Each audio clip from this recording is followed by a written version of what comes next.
Hi everyone, welcome to our info session on Blue Schools. I see we are quite a big group, so it will not be as participative as we had initially planned. I think we will discuss for session 2 whether we don't make two different, we could consider making two different time slots so that we can have smaller group and have more discussions. But I think for this purpose, for today, it is fine like this. It will be more informative anyway. Before we start, I would like to take a few minutes to introduce or to ask my colleagues from the Consortium Management Unit to introduce themselves. There are quite some new members compared to phase 2, so this is a good opportunity for you to see everyone. So let us start by the coordinator. Hello, everyone. Can you hear me? Yeah. Hello, everyone. So my name is Mariana. I see a few familiar faces. I don't know everyone. I'm based in Bern. I'm working for Helvetis, and I'm the, as Lucy said, the coordinator since June, actually. For those who don't know, actually we are splitting the position with John Brogan that you have obviously already met with the facet trainings. And so I guess that I am more responsible of logistical consortium aspects, liaising with SDC, the administrative issues linking with SEC contracts. And John is on the thematic side. And we have a new team members that will have the occasion to also introduce themselves as knowledge managers. And Lucy has asked me to introduce them to you, given that they have just started. So we have Brigitte Joubert from Caritas, who is starting the 50% position from Francisca that has left us as of December. And in the meanwhile, they will also do a tandem knowledge manager position with Arabella Filippona, who is the actually Caritas focal point as well. So they will split that position in half until the end of the year. And yes, my experience is more on governance. I'm a governance and gender specialist, let's say. I don't like that word because we have so much to learn still, but I've worked a little bit with water-related issues, and I've become almost an expert thanks to Lucy, Jacques, and Ramesh. And so I'm looking forward to this session. I think that's all. I'm not going to take too much time. Thank you. Thank you, Mariana. So unfortunately, John is not with us. Brigitte, do you want to say a hello word, as this is your first meeting from the consortium, basically? You can. Yeah, thank you very much. I started my position on Monday, actually, so I'm really new, and I'm really looking forward. This is my first official meeting, so thanks a lot for having me. I'm really looking forward. Thank you, Brigitte. And we have our two other regional advisors, so Jacques and Ramesh. Jacques, do you want to say one word? Hello, everybody. My name is Jacques. I'm the regional advisor for Francophone Africa. Welcome, everybody. Hello. Hello, everybody.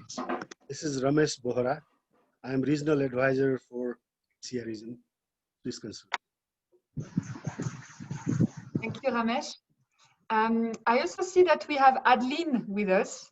Some of you already know Adeline. She's not from the consortium, but actually almost. It's the extended family. This topic is about Blue Schools Infosession, and she's one of the authors. She helped us so much in the development of the kit that I would also like to invite Adeline to say hello. Thanks, Lucy. Hi to everyone. I'm very happy to be able to participate to that session, and I'm looking forward for Lucy's presentation. Great. Okay, so on this note, let us start. I will ask everyone to mute themselves when they are not talking. Whenever you have questions, please write them on the chat box, and we'll try to take the question at different moments during the presentation.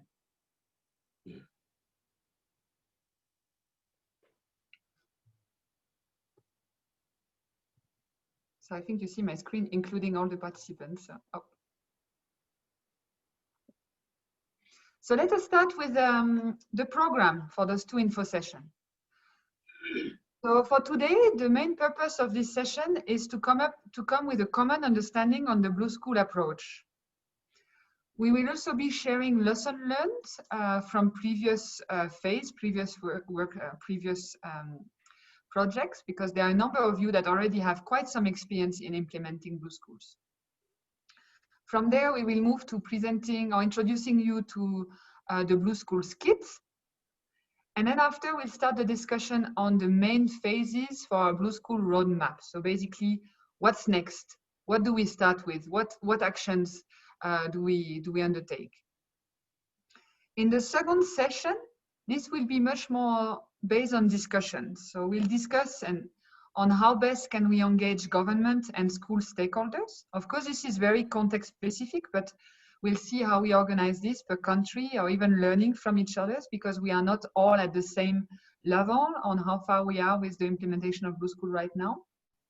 We'll also be defining more in detail the different activities of the Blue School roadmap.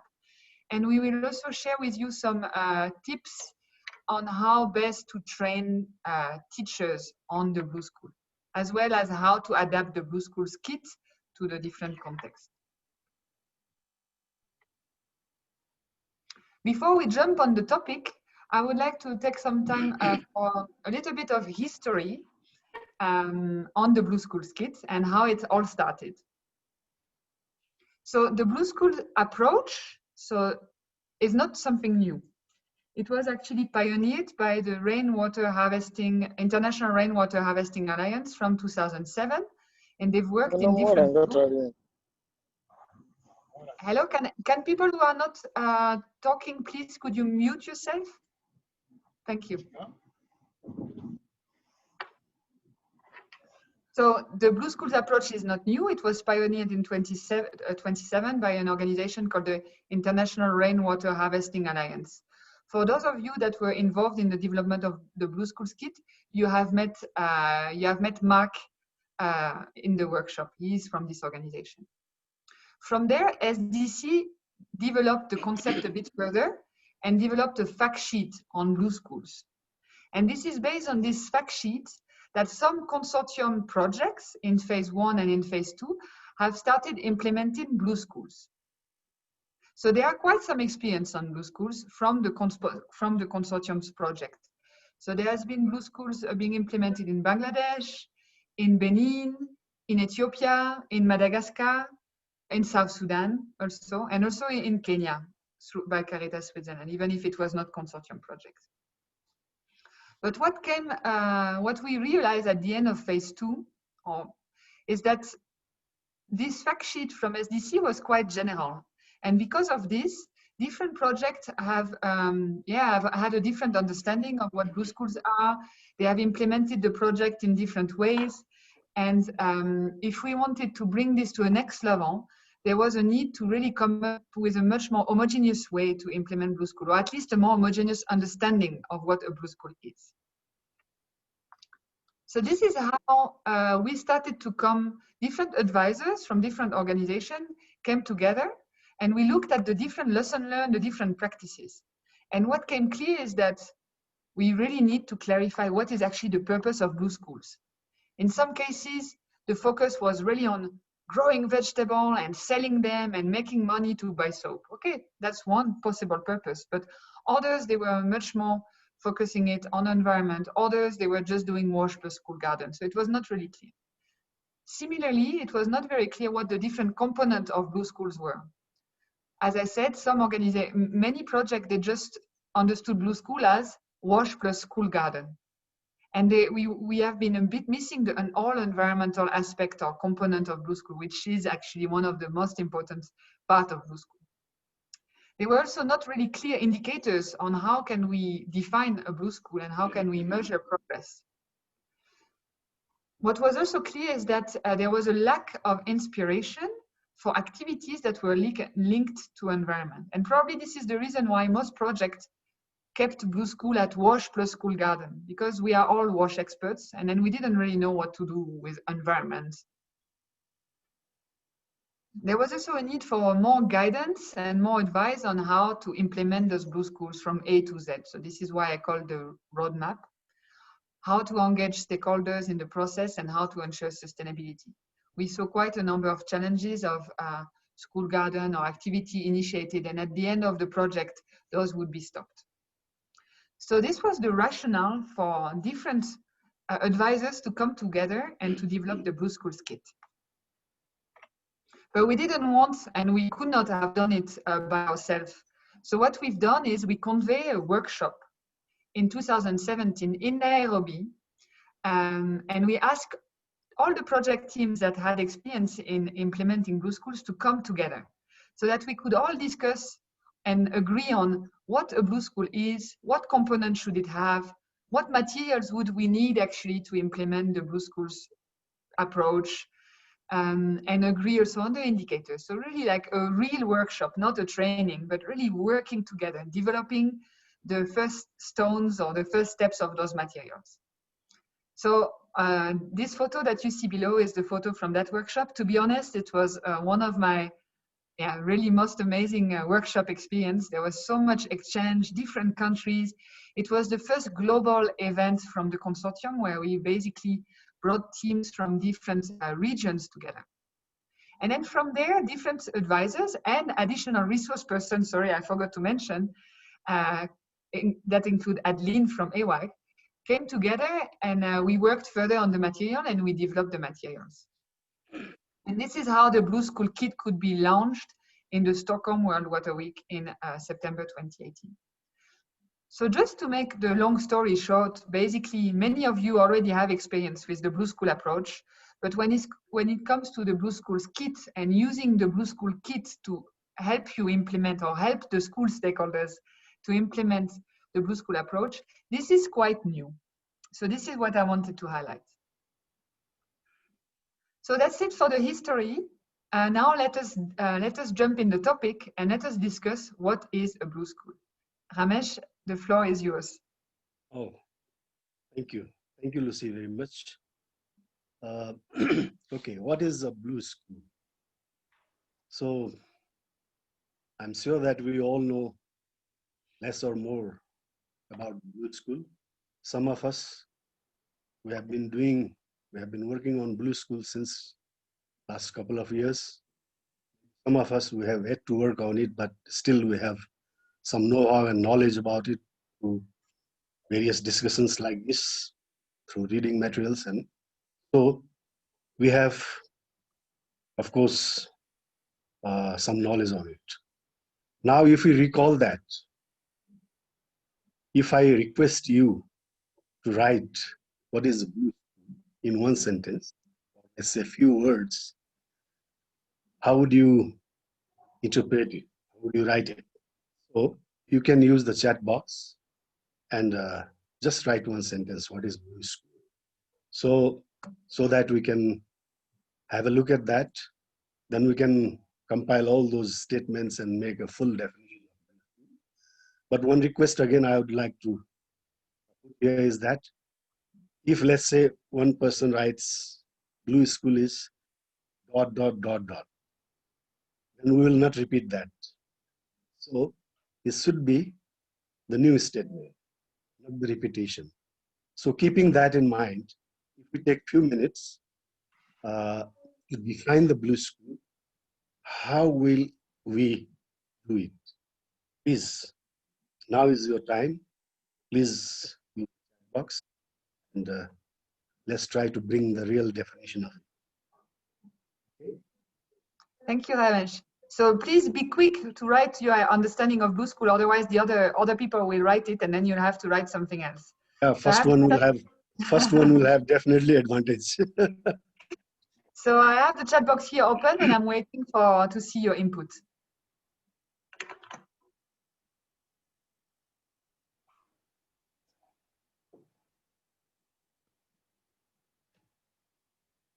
I wish there is a function to keep anonymous, because now I can see everyone is green. Okay, it starts. Good.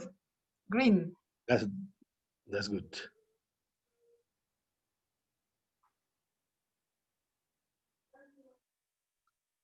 Doesn't need to be a sentence. It can also be some keywords or what it says. Participative, inclusive, environmental friendly school. It's Mariana. Mariana, you're not allowed.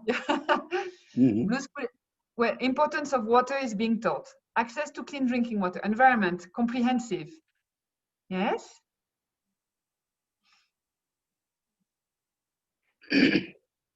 Environment and technology. Pathway.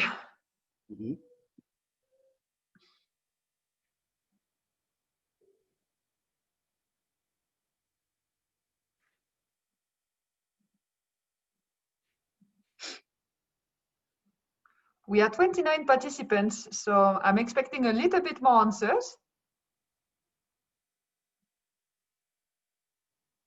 Learning experience. Learning experience. Yeah.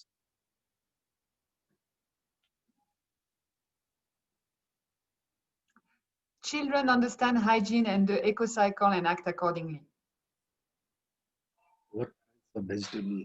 Ownership. Yeah. Enjoy learning. Students enjoy learning and practice with healthy environments. A demonstration of good practice. Yeah.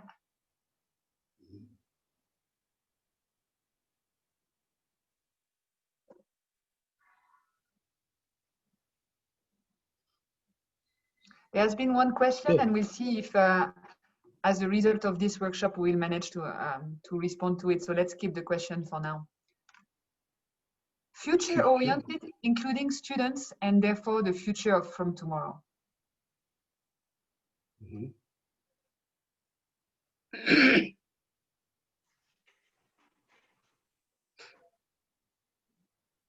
Good. I think there are already quite some elements which have been shared here in the chat box. So Ramesh, maybe we can proceed, and if you can present the understanding of the consortium of what a Blue School is and what is basically shared in the concept brief. So our common understanding and what we would like you to be able to communicate when you talk about Blue School. And basically it summarizes most of what has been said. Ramesh, the floor is yours. Thank you very much. Almost you have written down, it covers the definition of the Blue School. This basically, we can, in a nutshell, we can say like a healthy and environmental friendly school. It's a healthy and environmental school. It has come all in your writing, where students, they play the central role, basically. Students, they are at the center. They are at the center in use of safe drinking water and well-maintained latrines. So they play the central role. They play the central role in maintaining good hygiene practices, including menstrual hygiene health, or we can say menstrual hygiene management. So they play a central role to take part in gardening activities. They play a central role and participate in solid waste management activities. They take part in environmentally friendly activities. And finally, they take back their learning to their communities, their homes. So, therefore, students are at the center of it. And equally important is another part, that is teachers. So teachers, they complement theoretical classes with practical exercises. Whatever they teach theoretically, they translate into together with the student. And to do that, they somehow create an enabling environment for children so that children can.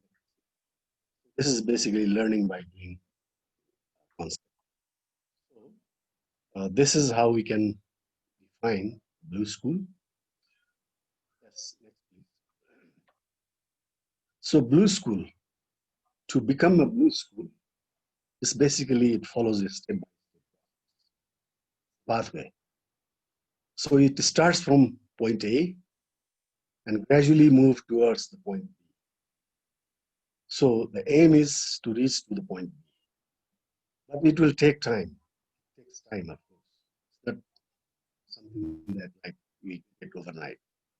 So starting from point A, maybe especially during this time of COVID-19, we would focus on bus installation, water, sanitation and hygiene facilities, including menstrual hygiene, management facilities in the schools. That would be the first step. Then each school has different budgets. So some may have priority to start with waste management activities, or some school may have priority to start the school gardening. Therefore, it's not hard and fast that it should be this way or that way. It is all up to the school management. So with solid waste management, then it's gardening. Gradually it moves and finally reaches to the environmental friendly activities. So in other words, basically when you say environmental friendly activities, maybe range of activities that will come a little bit later. So as I said, point A to point B, when school starts basically from point A, moving towards the point B, that school also we consider as it's not that it is to the point B and then only is termed as blue school. It will be called blue school when it really starts from point B. So I think thank you very much. Thank you, Ramesh, for this Any presentation. question? Any question in chat? There has been no question on the chat box so far, Ramesh. Okay. Thank you very much for this presentation. I think the last point that you mentioned, like basically what is a blue school and when can we call a school a blue school, this is very important, and that came up quite a number of times during phase 2. And because every context is different and every school will implement different components, and all the components of blue school are not compulsory. It's very context dependent and also dependent on the interest of the schools. What we have, let's say, disagreed amongst ourselves is that any school that is in this process of taking action to become more environmentally friendly can be called a blue school. So this was really a discussion because we wanted to be able to compare the schools, and they were so basically any schools that really commit to make some activity, to make some actions to improve their environment and also the health of the children can be called a blue school. So there is not a clear cut basically, or we don't want to say this one is a blue school, this one is not. It's more about the process. It's a mindset basically. Oh, I see one question in the chat box. Can you please explain why the color blue is chosen? That's a good point. I think the question is, as I explained, this is not a concept that we invented. It already existed. So it's not us who decided to call it blue school and not green school. So we just elaborated on a concept. And I think the initial idea why it was called blue school, it's because the water is required for all the components. You need water for proper hygiene practices. You need water for school garden. You need water for environment. At least in the initial fact sheet, where environment was more defined as a good land and water management practices. You'll see now in the new blue school, in the blue schools kit, and we are opening up a little bit more what we mean by environment, but initially it's basically the water as the link between the different activities. You're right. Just to add to that,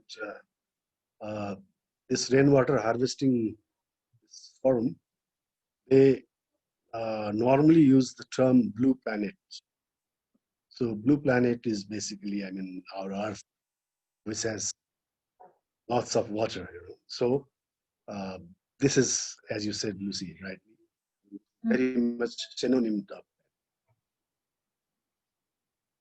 Thank you. So we come to the second bullet agenda from this session. It's the exchange of lesson learned.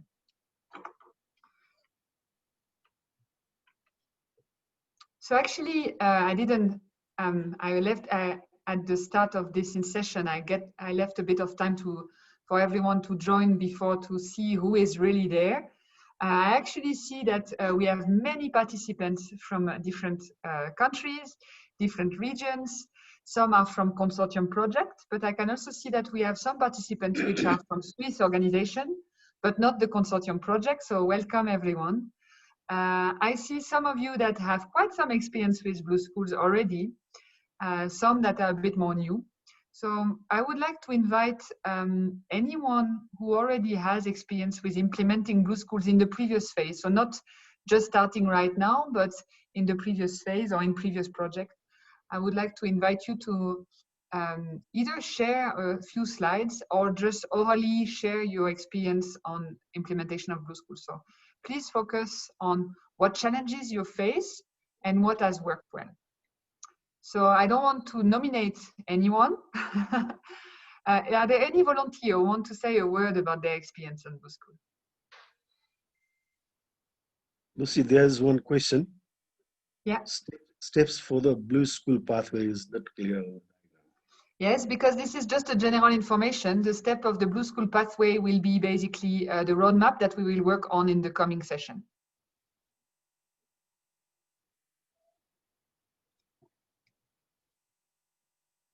Any volunteer to share their experience with Blue School? Another question. Ramesh, we don't take the question at the com, we just take them at the end, yeah? At the end of this session, thanks. Otherwise, we keep on being stopped. Can I maybe invite Caritas Cambodia, sorry, to maybe just share your experience on so far in your Blue School project, what worked well and what was more challenging?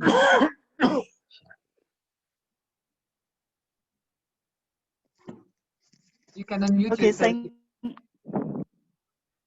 Thank Lucy for inviting. So I need to share my screen, right? Or I have sent you the slide, or you open and share. You can share your screen, Hello? Sinha.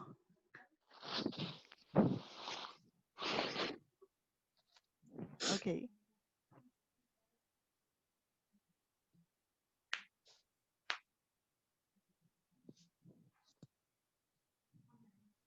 Sinha, do you manage to share your screen? Yeah. Yeah, perfect.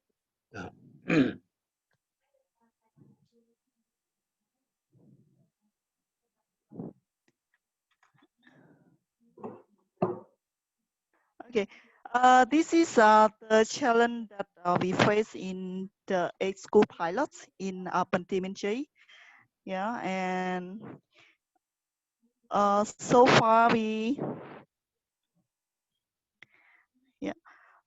have I can say we have a lot of challenge actually, but here is just the summary, the main point that we seriously face. Yeah. One challenge is that we found in our Blue School is one is some school that they face the challenge on mobilize the human resource, I mean the people, and to engage the community around the school to involve in Blue School practice. Yeah. And another challenge is it's similar to the first one because they have the challenge to mobilize the community and people to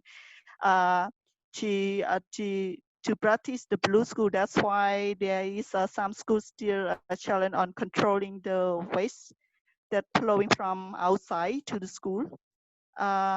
These happen during the break, and especially during the weekend that there is no student in school. Yeah. And another one about the water scarcity, because our area in Bantemenchai, that is the area that have affected too much of climate change. So this area normally in a dry season, there is no water. So most of the challenge is school doesn't have water to water supply in school for the school garden and also toilet and hand washing. Yeah, and also in rainy season, the area faced with floods. Yeah, and another one about uh, the the teacher themselves. Yeah, because in a blue school, there is only two focal point teacher that join our training. So in some school, they also have problem in terms of mobilize teacher to lead the student or to teach the student in terms of the blue school component. Yeah, and um, and the fifth one is about the poor school management. It refers to the school principal themselves that they don't have any kind of the management skill to mobilize the resource to help or to implement the blue school in the yeah. Yeah. And the last one, most of we also experienced in the previous school and also for the 45 school. We hope we can solve that. Most of the primary school in Cambodia, their campus also located in secondary school. So that's why somehow it's hard to control, to make all stakeholder or the people or students to practice or to maintain um, the blue school component, especially for the main infrastructure, for the water infrastructure that they have to control and uh, to to practice the operation and maintenance work. Yeah. So that's all for our presentation about sharing the challenge. Thank you very much, Singa. Maybe you can also share what worked very well. From experience, I know you actually have a lot of success stories also, and now you focus on the challenge, which is interesting. But maybe in a few words, could you share what has worked well? Yes. In the challenge that we have present in somehow, it's also bring us a kind of the successful story or best practice that we can see.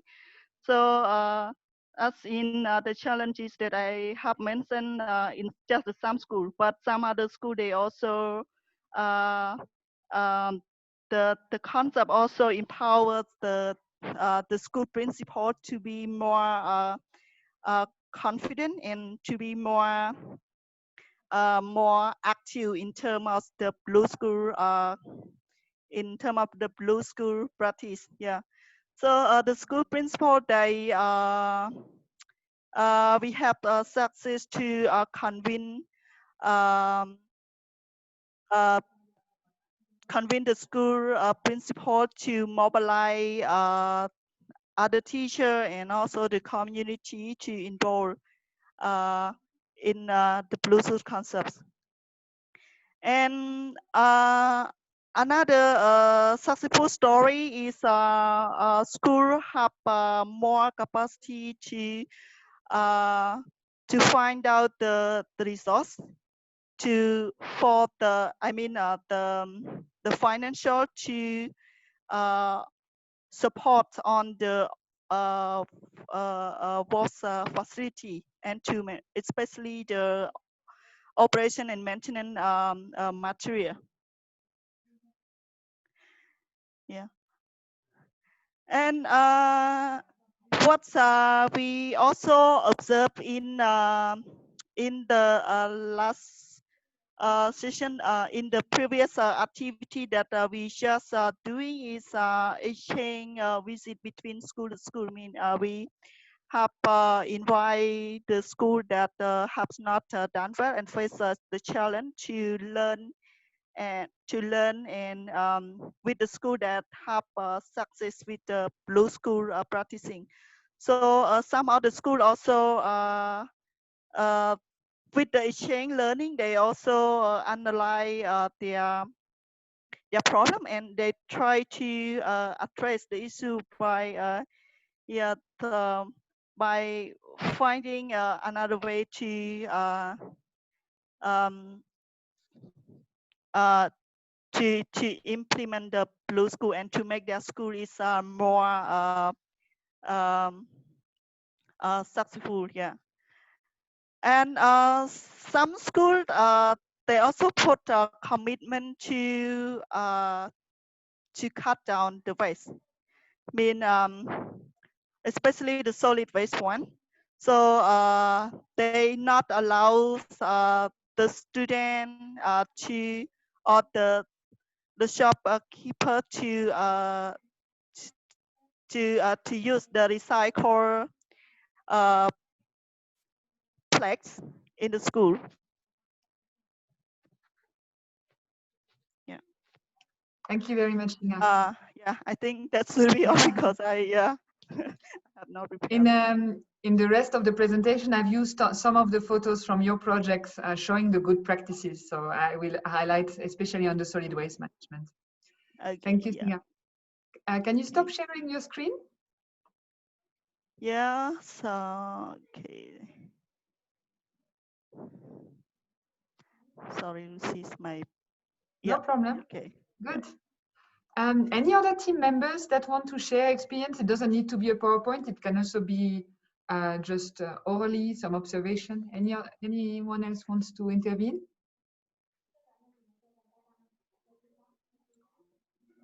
Do we have anyone from Caritas Ethiopia? Yeah, sorry. I mean, if I can share some experience from India, Yeah. and Could you introduce yourself, or maybe I'm put your video so that we can all see you? I'm Satya from TDH India. Good, nice to meet you. Thank you so much for this discussion today. This is very important topic also. And now what I have seen in India and also different places like Bangladesh as well, which is not exactly blue school as a concept or project, but it's a washing school, which include the drinking water, sanitation, hygiene, solid waste management, and also some of the places gardening as well. Now, what the problem I have seen across the regions, across the countries, is the sustainability. And even if it is there very much in the policy, the government policy that there should be sufficient funding or fund allocated for maintaining the repair and maintenance need of drinking water and sanitation infrastructures, keep that clean every day so that the children are happy to use that. But this is what has been the concern for a long time. Yeah. And this is yet unaddressed. That so, and the school was or blue school has been seen by the public sector stakeholder as the putting infrastructures largely rather than putting a system in place that can actually provide that services to the children, or that can continue cultivating that environment in the school for a long time. So I think this is where the consortium has a very good opportunity to explore the scope of how we can address that need of the sector. And I'm sure this is not only the problem of India, but this could be the problem of Africa and some other countries as well. Because whenever sustainability of wash infrastructure comes in for a public institution, this is a concern. So in our Blue School, I think it would be good if we can do a brainstorming on how can we participate or explore the solutions to offer to the sectors. Number one. Number two, now when I say systems should be in place, I have some ideas because I piloted in some places, which wherein I got very good result. But again, that is an area wherein we can do a brainstorming, that when we say if a system is required to be put in place, what does that system means? What are the components that system has to take care of, and all. Thank you so much. Thank you very much. To react to what you just said, it's true in the previous project, Blue School was often understood as wash and a bit of school gardening. But now really in phase 3 and through the development of the kit, we have really clarified, and we really want to make sure that everyone understands that Blue School goes beyond wash. So it's not the same wash in school and Blue School. Of course, as Ramesh explained, ensuring that the wash needs are addressed is the first priority. But what we want to see is whether we can engage on a longer term with those schools and guide them and support them so that they take additional steps to become environmentally friendly. So your points, of course, on the sustainability of the wash infrastructure and the need to have system in place, it's indeed a challenge that you can find in most countries. It's very wash specific. So in this session here, it's a general information session on Blue School, but this is the first exchange that we will have as part of a bigger, there will be much more exchange. The overall, I mentioned it just shortly now, but basically we want to initiate a community of practice where we will have regular meetings and we will discuss really specific points. Now it's general, but after we want to really discuss specific points. And especially now with this the COVID-19 situation, and it puts even more the stress on WASH. So actually, after this info session, I would like to initiate or to propose a number of more technical or topic-specific sessions. One of them will be WASH, and this is where we can maybe exchange good practices, ideas on how to ensure that the WASH facilities are well maintained and that there are systems in place for maintenance. And also not only because, again, Blue School is not only about the infrastructure, but how can we more engage children in the not only the maintenance, but the learning around those different infrastructure. So your point is well taken. We will, it's clear it's something we need to address shortly, and we'll keep it as one. It will need to be one of the first sessions we have on how to ensure the sustainability of WASH infrastructures in school. Anyone else wants to intervene here and share their challenges or good practice? It doesn't need to be only challenges. Hello, I want to put one point on challenges. Could you please introduce yourself and put your video, then we see you when you talk?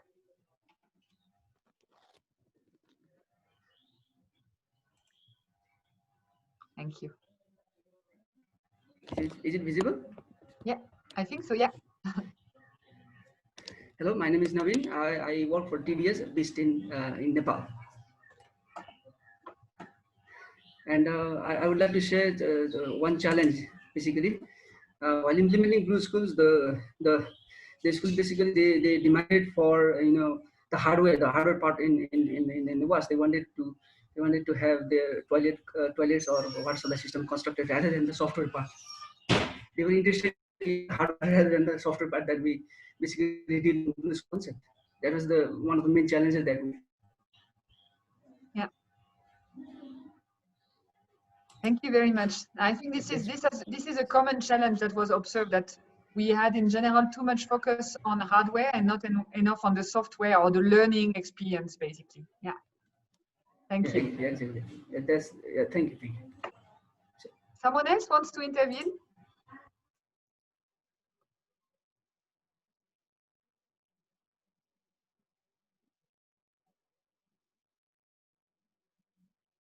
Okay. If not, then Let me share again my screen. And then I will try to summarize to you the lessons learned that were compiled from the consortium project of phase 2. So before I share this, so you'll see many things come back from what you have already mentioned.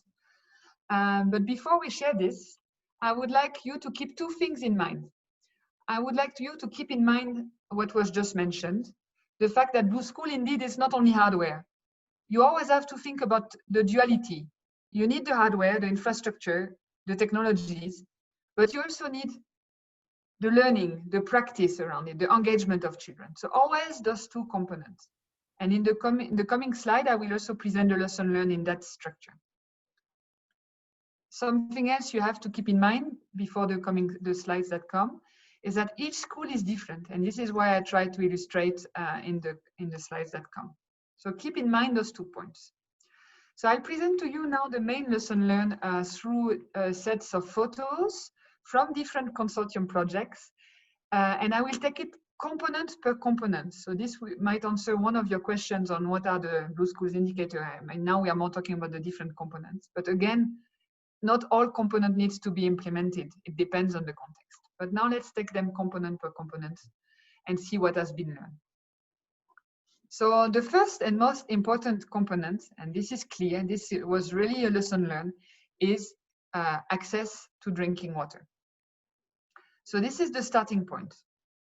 In terms of technology, the best technology to adopt is really context dependent. In some contexts, teams also didn't manage to bring access to safe drinking water, even though this is what we would aim to. But if this is not possible, we have to look at how we can do water treatment. So this is what you see on the top right. But water is really the starting point, and there is not one solution fit all. So this is water infrastructure. Now we have the next slide with this water practice. So regarding learning and practices around water, there are actually so many activities that can be done with children around water for them to understand why it is important to drink safe water for their health, for them to understand how to keep water safe, how to keep the containers or the glasses. But very few countries have put the focus on this learning around water. Here, the photos I'm displaying are from Caritas Cambodia, actually during the training of trainers, where we have encouraged teachers to go and practice some of those activities with children to learn about the importance of drinking safe water and keeping water safe. So this is something that was, from what we've learned, too often we have put the focus on the infrastructure, the maintenance, of course. I didn't mention it as a lesson learned, but this was key, as mentioned by our colleague just before. But not enough on the learning, while there are so many opportunities to do that. Regarding sanitation and the hardware part, so as much as water is important, access to improved sanitation facilities, it's also key. And again, there is not one solution fit all, whether you go for flush toilet or VIP toilet. This is very context, country, culture specific. What's very important here is to align with national designs and standards. And in most countries, those standards exist. And again, the importance, this is the photo that you have here at the bottom right, is to really put in place mechanisms or systems to ensure the maintenance of those facilities and to always clarify who should do what and when and how.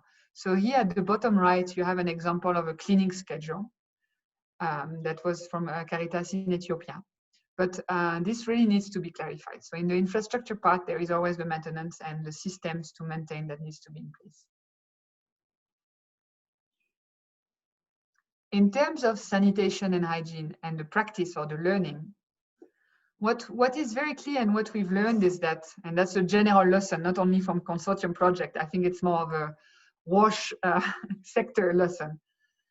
Going from awareness raising to behavior change is not an easy task. And often it requires much more than us or the teachers telling children, you should wash your hands with soap.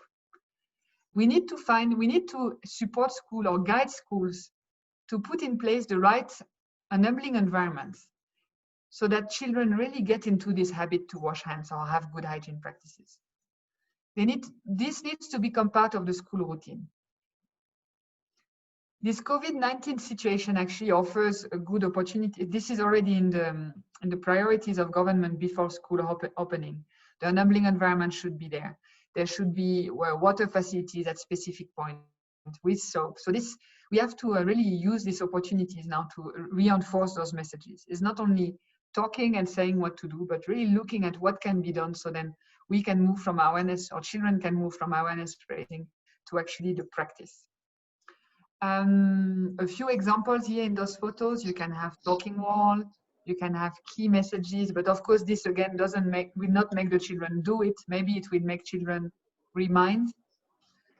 You see at the bottom left an example of Helvitas in Benin, where basically they had put those hand washing facilities just in front of the classroom.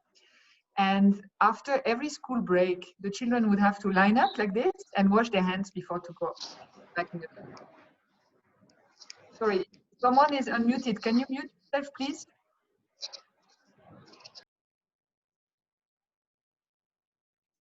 Thank you. So this is really important to think together with the head teacher, the teachers, the other school stakeholders, even the parent-teacher committee. What more can be done than just telling the children what to do?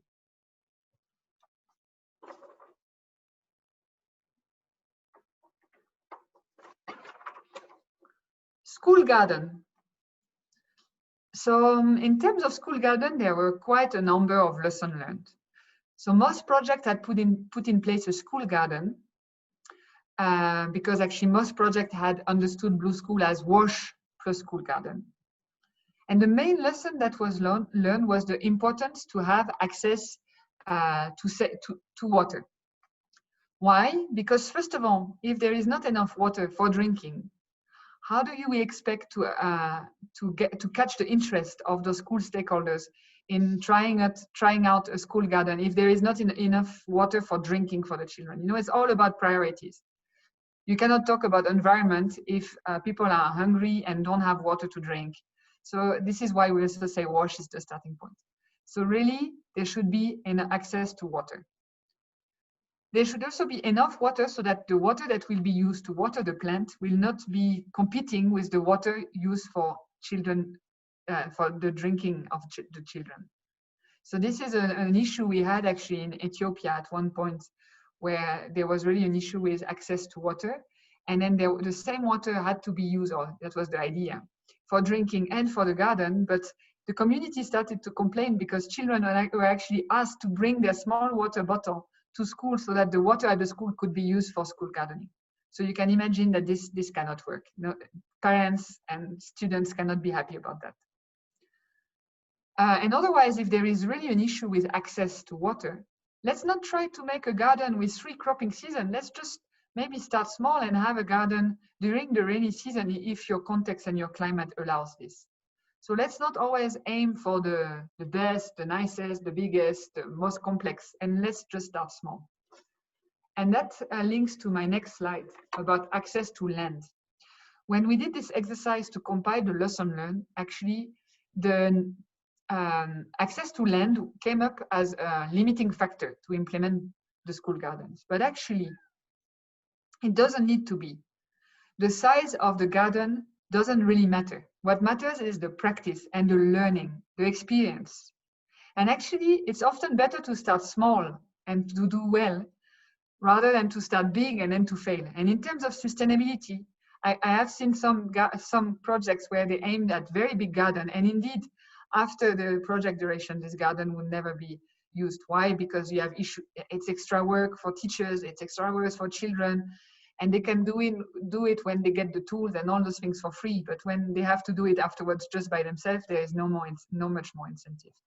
So let's start small. And there are some technologies that have been actually piloted by some of our projects that really are small, and you can already plant different types of crops and learn. So you have the keyhole garden at the left. You have also vertical garden that you can use. This is what you can see here. And then once you're successful starting small, and if there is after an interest to go big, Why not? So this is what you see actually at this top photo here, when they started with quite a small garden. And then the teachers, they really liked it. It's in a region in Ethiopia where food security is quite a challenge. And the teachers, they also learn in the process. And anyway, they are resident teachers, so they live very close to the school. And then they just decided, okay, let us, as teachers, let us start growing more and do even bigger. So you can see here, this is the school garden for the students. And they have started to plant more around the school garden. So let's always keep this in mind. What's also very important, it's not to us to tell them how the school garden should look like and what size it should have. If a school has no interest in school garden and they rather start with the waste because this seems to be their biggest challenge, that's fine. This is also a point to respond to one of the questions I've just seen in the chat box on, yeah, what is the roadmap, what's the step, and what should we start with in terms of component? It doesn't matter, it's the school to decide. As long as the school is in this process to improve the health of children and the environment, then it's a blue school. If they have no interest in school garden, it is okay. We are just guiding them as much as we can. So in some cases, in monitoring places, I've seen projects where they would work, let's say, in 5 schools, and all the 5 schools, all the school garden would look exactly the same. This again shows to me that we have told them exactly how they should do their school garden. So 10 by 10 or 5 by 5, let them decide. It's so much depend on the school compound, on how many teachers they have, how many motivated teachers or students or support they get. So let's not impose, let's discuss, let's ask questions, but let's not give all the answers. And this is also about this slide. So of course, the same as for WASH, you need a school garden to practice good land and water management practices. So the practice of children in the school garden is very important. But here, the message I want to pass is, if children end up doing in the school garden the same as they do at home when they come back from school, meaning watering the plants with a bucket and growing the same kind of crops as at home, there's not much learning. So we have to look at what innovative, it doesn't need it to be innovative, but what more efficient water techniques can be used to water the plants. What new or more nutritive crops can be demonstrated in the school garden. If it's just to give more work to the children, because anyway, in some countries, they have to do the same at home. This is one of the issues we had in some countries in Africa, where there were some complaints to use those children to do this big school garden, because when they go home after school, they have to do the same at home. So let's start small. Let's focus on piloting innovative techniques, different crops. Let's not do the business as usual. Let's focus on the learning. I would also like to add one point on nutrition, because in the last years, I went through a number of proposals for blue schools from different organizations where they really aimed at an impact on nutrition. So here, I invite you to be realistic. When you have 500 or 1,000 students in one school, and then you have this small school garden, even if it's big, at best, just think about what will be produced. A few kilos, let's say, of tomatoes, few kilos of spinach. Or, do you think this is really good? And they will, at best, if this, because in some proposal they write this to complement the food, like the WFP ratio or the school kitchen. Is it really going to have an impact on the nutrition of those children? Those few crops grown at school? Let's be realistic. Let's not aim too big. It's not. We cannot claim an impact on nutrition from the school garden. However, if your project really want to work on nutrition, then you should really look at how can you encourage the replication of good practice at school in the community, in the village, with the parents. And now, if the parents learn some of those practices or get interested in 1 or 2 crops, and we can give maybe, or the school can give some seedlings, or just that you catch the interest of parents, and they replicate it at home, then you could possibly claim an impact on nutrition. But then you would need to consider this at your baseline, that you really look at what's being done in the community and what's being at the start and what's being done at the end. And this is the only way you can claim an impact on nutrition. So let's not aim too big. Blue School is about learning before all, the practice, the learning. Ideally, there is replication of good practices at home. Nutrition, this is a way too big impact. We can aim at it if there is replication in communities, but let's be a bit conservative in our proposals. Another lesson that was learned is, again, the same as for water and sanitation, the importance to have clear arrangement. So I call it arrangements, but our colleague called it before systems or mechanisms for the school garden. So it needs to be clear what should be done by who, when, and how. Again, same as for sanitation, same as for water, for the maintenance aspect. This is really important, and this is also important that it's not us telling the schools how they should organize this. So we should not come with our predefined idea and impose it on them. I've seen some projects where they, like we project teams, think that there should be an agricultural club, and then we go in all our schools and we set up an agricultural club, and then we tell teachers, we need all the students to team up with a small one, and this garden bed should be for the all, this one, and you should grow those crops. We can ask them the right question. We can support them in developing a schedule or plan, but we are not the one to impose. If at the end you work in 5 schools and 5 schools do it different, fine.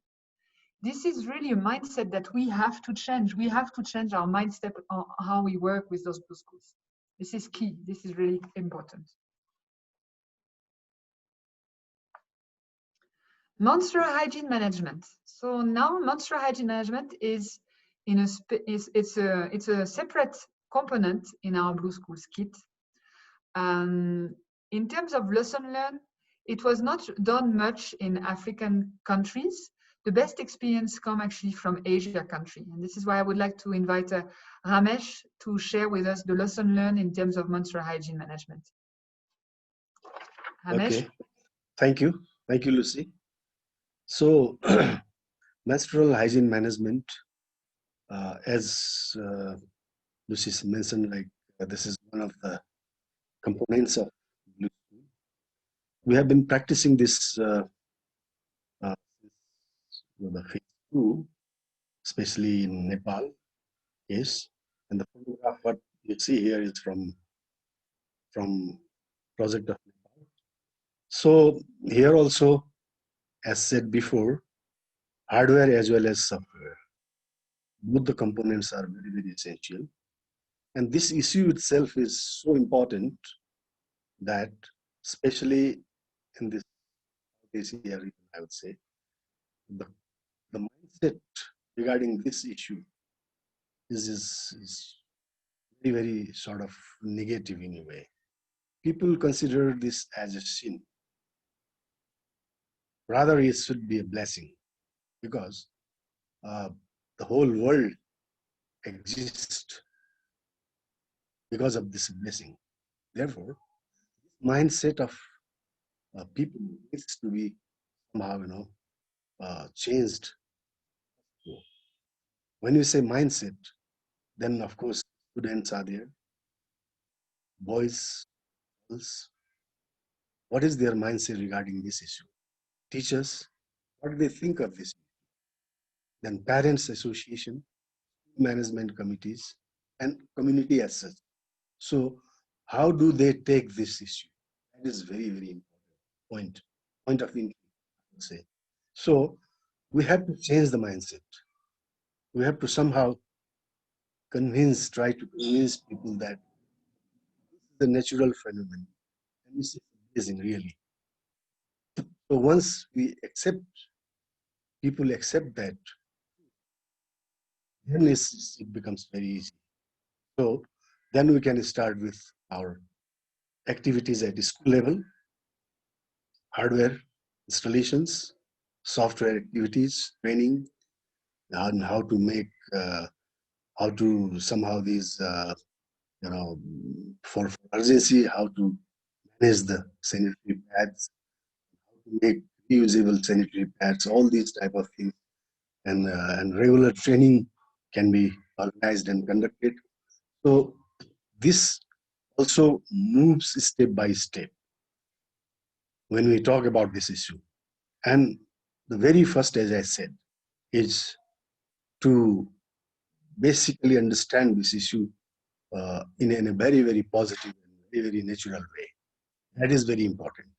So that's what we learned basically during phase 2 when we were working on this issue, especially in many schools in Nepal. And the results were very much encouraging, very, very positive results. And we were somehow able to advocate those results to the higher level, also at the central level, and even reflected in the policy papers comment.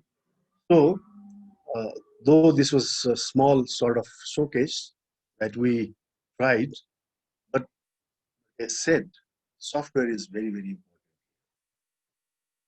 Yes, the mindset of the boys should be somehow changed at the first go.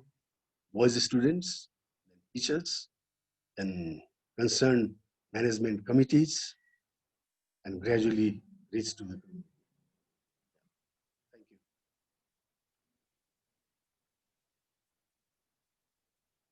Lucy, thank you. Thank you, Ramesh. Good. So we move to the next component of Blue School, solid waste management. So some projects have tried to cover the solid waste component of Blue School by making sure that the right infrastructure was in place to collect and dispose of waste. But at the end of the day, safe management of waste is much more than just collecting and disposing of the waste. If you want to keep it simple, just think about the 3R principle: reduce, reuse, recycle. And also, above all, also not burning the plastic waste. So there was some initiative in putting in place this infrastructure, but there were very few projects who actually took it the next step and really look at what can be done to recycle, reuse, and reduce, and focusing on the learning from children. So if we take the 3R component one by one, let's look at what has been done, sharing good practices and lessons learned. In terms, and those, I would like to highlight that this is actually a positive experience, what was done well in Caritas Switzerland in Cambodia. So Singha mentioned that solid waste management was in some school very well handled. So these are some photos to illustrate this. So in terms of recycling, you can always think recycling in two different ways. You can recycling by separating the different fraction of your waste and making sure that you separate those that can be recycled, so canned and plastic bottle, and then expecting that those can be taken by a service provider in your community, village, and then you feel good. But here, again, just keep in mind that the market is already saturated for product to recycle. So this is not the only, it's not the solution. In Europe, for example, we recycle quite a bit, and then we feel good about all our recycling and having all this plastic waste that would be recycled anyway. But at the end of the day, not everything can be recycled. So we have to look at what more can be done. So there are possibilities to do recycling, basically at school level or at home level. Recycling in simple terms, it means giving a different use. So you can see here in those schools, they have been very creative in giving a different use to those different waste. They have been using some of the plastic bottle as kind of brick to stabilize or to give them, to make pots or to plants, to limit basically different area of the school garden. They have used it for some artistic classes. They use some pots or some plastic glasses to plant. So the link between this recycling of waste with the school garden was made. Or even here you have one teacher who has used one plastic bottle to make a cup. So there's so much creative things that can be done. In terms of reusing, I don't have much photos to show, but this is the second R you have to think of. If everyone would use 2 times every single waste, or like now let's talk about the plastic, because that was the biggest challenge in Cambodia specifically. If we would all use 2 times our plastic bags, all use 2 times our plastic bottle, there would be 2 times less plastic waste in the world, which is quite a big difference. So encouraging the reusing of some waste. Oh, sorry. But then at the end of the day, what we should really look at, and what's almost more important before to look at what can be reused and recycled, is how can we reduce our waste. So let's look at the source, and let's try to reduce the amount of waste we have.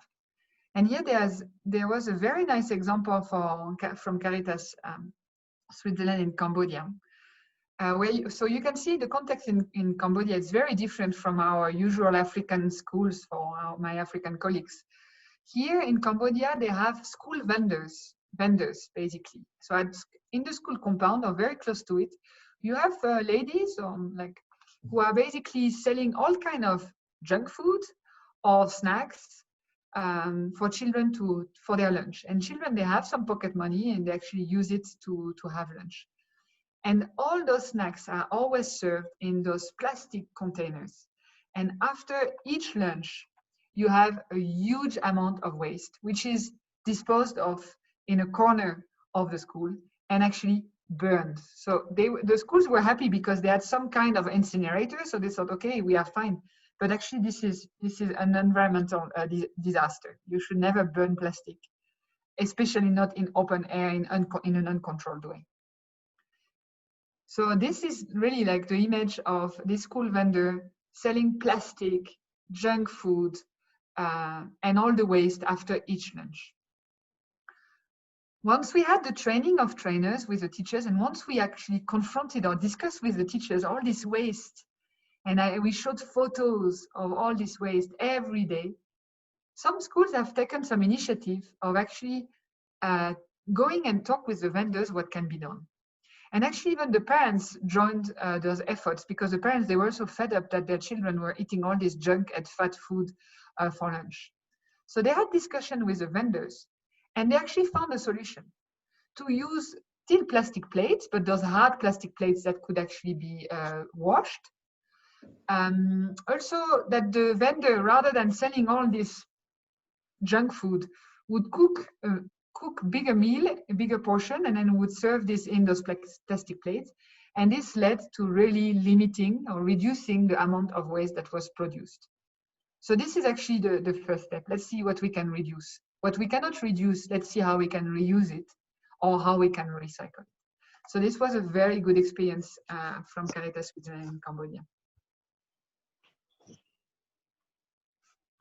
Again, another slide on waste. It's very important to look at how can we engage the children, because there is a lot of learning that can take place around waste. Someone is unmuted. Can you please mute yourself?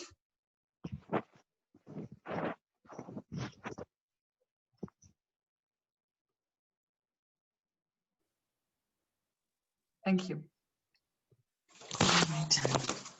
Please mute yourself. Those who are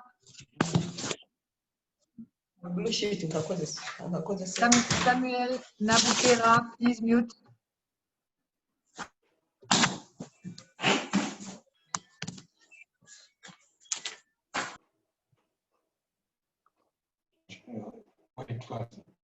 Samuel, can you please mute yourself?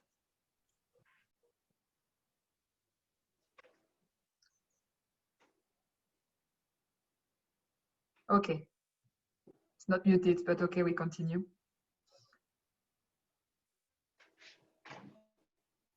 So there are quite some learning that can take place around waste, because as opposed to wash and like hand washing, the importance of hand washing, where most of us, we know why we should wash our hands, but we just don't do it. So it's about how to move from awareness raising to behavior change.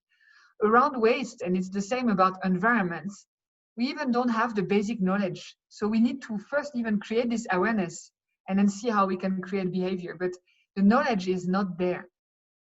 So it's very important to look at how we can engage children around waste. Let them understand the different waste fraction, what can be done to reduce our waste, engage them in discussion about what happens to all this waste, where does it go. So there's a lot of exercise that can be done, a lot of engagement opportunities. Now, the final goal of our Blue School is the environment topic. So you could also argue that waste management, gardening, to some extent, it's also linked to environment, and it's true. Now, what's important and how you can explain this to maybe your teachers during the training is that environments, here we are looking broader, not only at the school compound, but more broader. So in terms of environment, some project teams, this is really where there was the least activities. Some project teams did try to initiate some activities, and the most common one was the planting of trees. So you can see here on the right side that there was, for example, Fastenopfer in Madagascar that had this initiative of one child, one tree, and every child had his own tree and had to take care of it. But again, planting trees is good, but if you need to have discussion with children around why are trees important. Otherwise, if it's just planting trees the same way as they could also be drawing something, you don't have much learning. The chance that they go home and replant a tree if they don't understand why it's important is very low. So let's use every activity as an opportunity to discuss, to engage children, to raise their understanding on those points. There was some projects that actually went one step further and went further in the environmental components. So we can mention the example of Helvitas in Nepal, where they also implemented 3R in environment, and this is linked to water conservation, so retention, recharge, and reuse of water. So different activities took place around this 3R in the environment. But again, here, are the children really engaged in discussions around why do we need to have water retention, the recharge of water, how can we reuse? So this is something you always have to keep in mind in every activity you do regarding Blue School.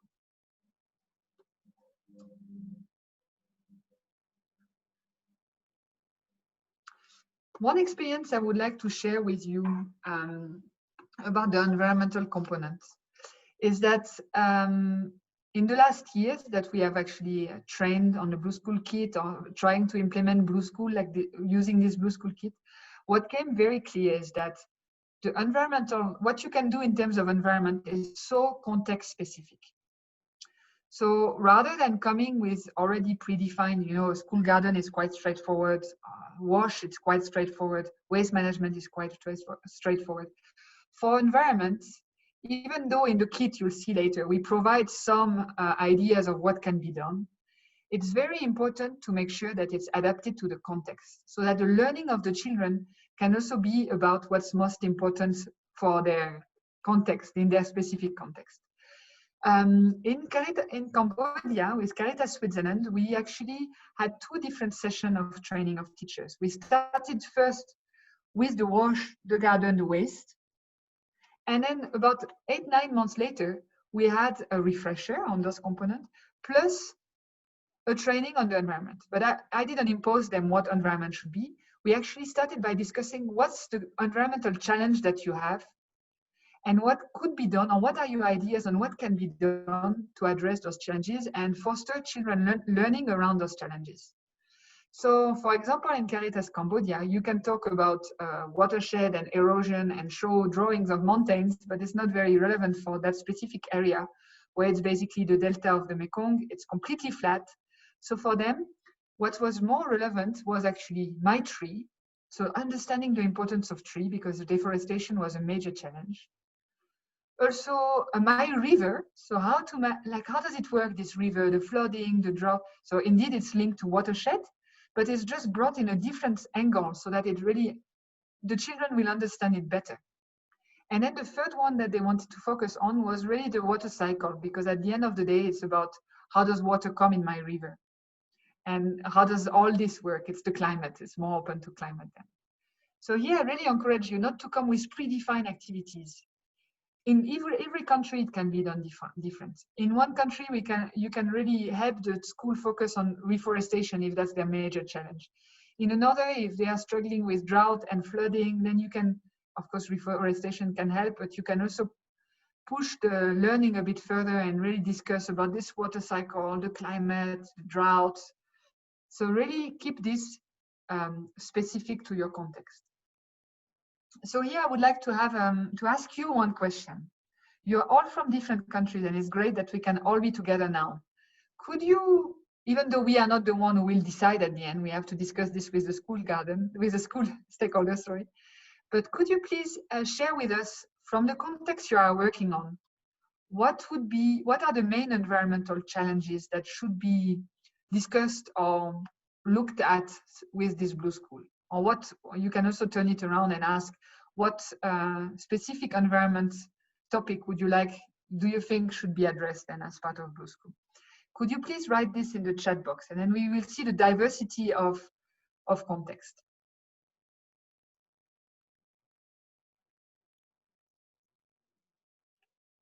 And here you can write 2 times the same thing if it's the same issue in different contexts or the same point. There is no competition. Yes, not like the activity before.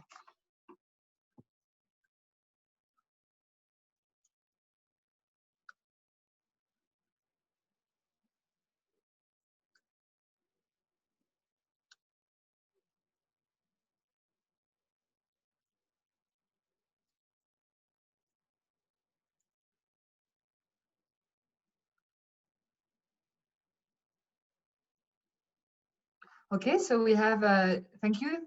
Welcome, John, and thank you. So the soil, like putting the focus on soil, loss of organic matters, depleted soils, okay? We have from Dorcas, deforestation, degradation, soil erosion, solid waste management, disaster risk reduction, so the flood aspects, yeah. Deforestation, erosion, soil waste management.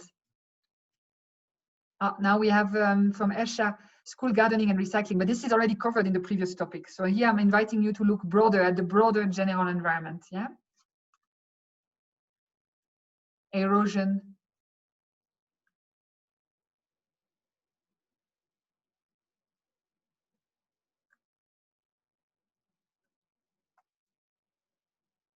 Yeah. I'm leaving 1 minute more for anyone else who wants to add from their specific context.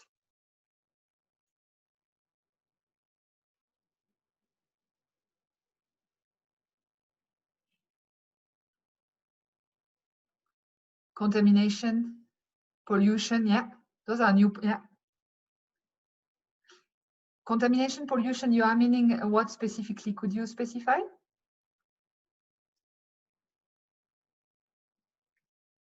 Air pollution, soil pollution, pesticide, afforestation, water contamination. Okay, very good. Yeah. Soil pollution. Very good. So basically here, what we see is that it does depend on the context. And then after we have to think how to shape it so that it can really be easy for children to understand this topic. So like, for example, I saw at one moment DRR. Okay, that might be the broader solution, but how can we bring it to the reality of that specific school in that specific context?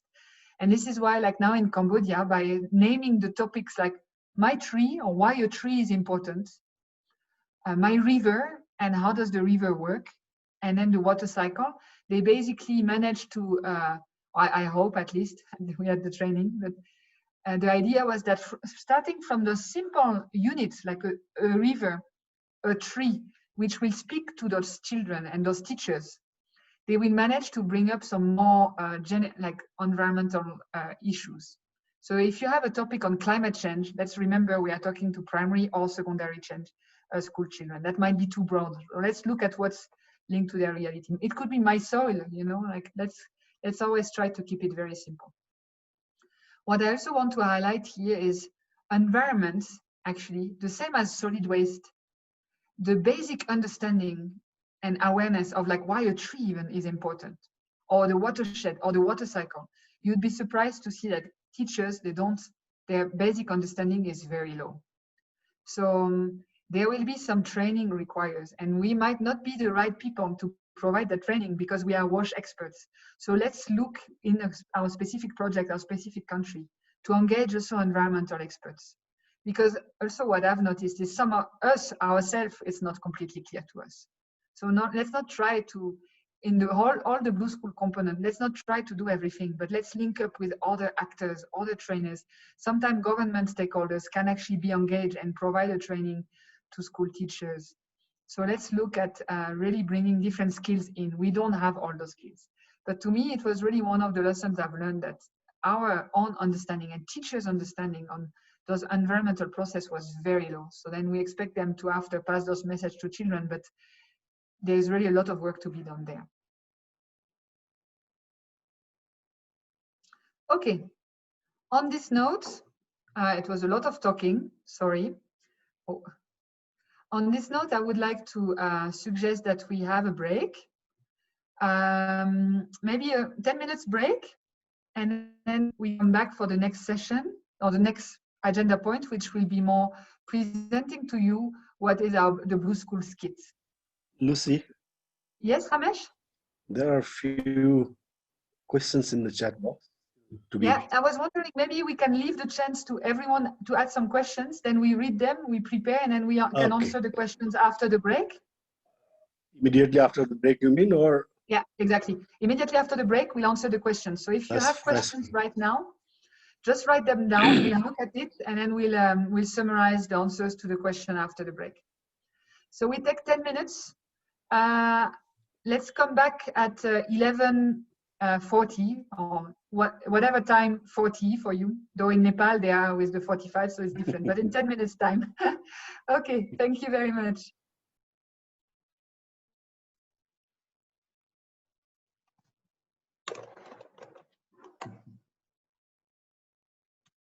So I hope we are all back from our break. I had an issue with my internet connection in the meantime, so I am missing the questions that were asked before. I'm only seeing one right now. So if you have any questions from what we have said so far, please write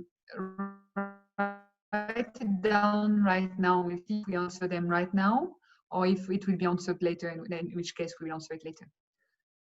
Jacques, because my internet stopped, I'm not sure. You might need to re-press the recording button. In other case, yes, I'm also. It's done. Everything okay, is okay. Perfect. Thank you, Jacques. Good.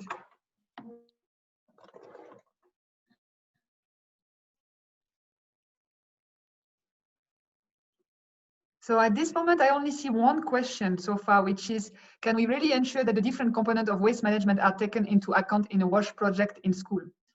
A simple question to this, it's again, you have to see it as a pathway. It's not going to happen overnight that the waste management is perfectly done at school and that children are engaged in activity to recycling, reducing, and that waste is reduced. So it's a pathway. Now, we want you to be like you are aware about what's an ideal solid waste management. In the catalogs that we will present shortly, there are different technologies that will help you do that. But again, let's not go to the schools and tell them you need to do this. It's a step by step. It will require trainings, and we are not judging, we are guiding. So this, we know the ideal situation for every component of Blue School, basically, including the WASH component, including the school garden, including the waste, including the menstrual hygiene management. But not everything cannot happen from one day to another. So it's a long-term process, and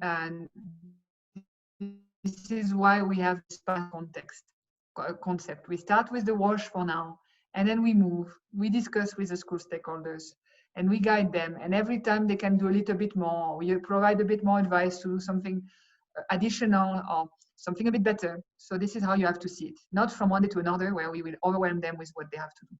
I hope this clarifies.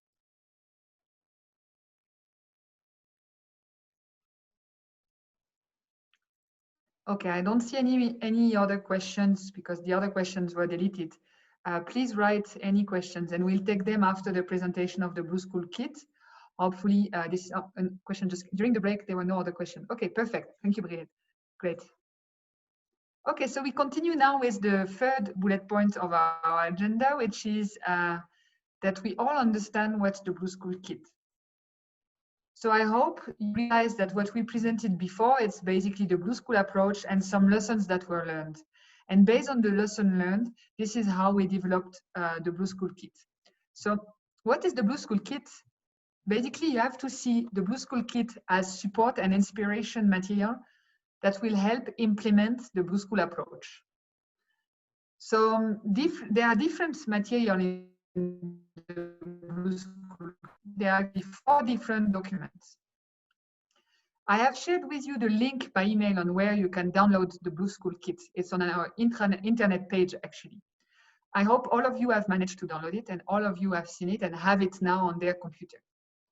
In case you didn't manage, please, it's very important that you have this. Let's please not embark in Blue School without having to have a look at those materials. So please don't hesitate to approach us and we can help you if you had issues with downloading. So it's very important that you have gone through those materials. So 4 different materials. A concept brief. The concept brief is basically general information on the Blue School Kit, the Blue School approach. It provides a roadmap. It provides some indicators. So this is information that you can share with any of your back donors or with any government stakeholders that might be interested to understand a bit what Blue School is about. So this is more for you to have this, in a nutshell, the understanding of what Blue School is. It presents the material and it explains everything. So like when you write a proposal and you want to explain to your donor what it is, you can share this one. Thereafter, 2 catalogs.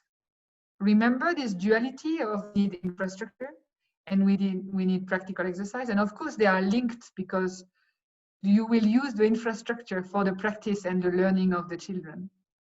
So they are quite linked, but we have still kept it like as a catalog of technologies and a catalog of practical exercise. Those are compilation of good practices from the sector. So some come from the consortium project, others come from the broader sector. So we had different external people who helped us develop it. So it's very familiar with the concept of what catalogs are, but basically a catalog, it's you have many options and you can choose what is adapted to your context. So you don't need to implement everything, it's just for inspiration. And you'll pick from it what works for your context. So in that sense, the catalogs are not context specific, they are very generic.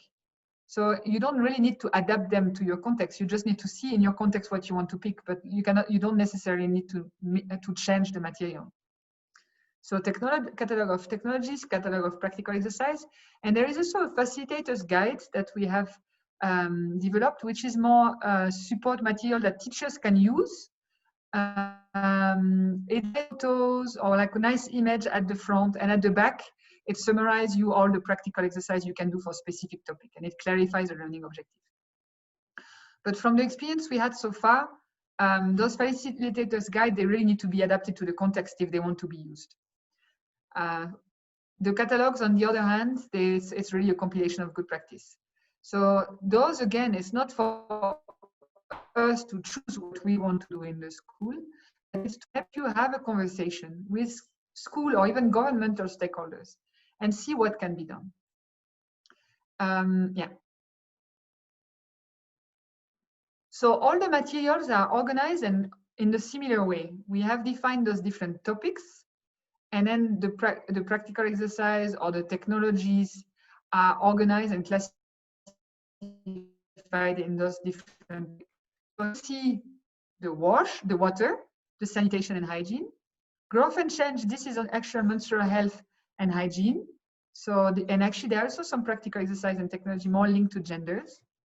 From soil to food, this is more linked to agriculture, the school garden. From waste to resources, as you can imagine, this is solid waste management.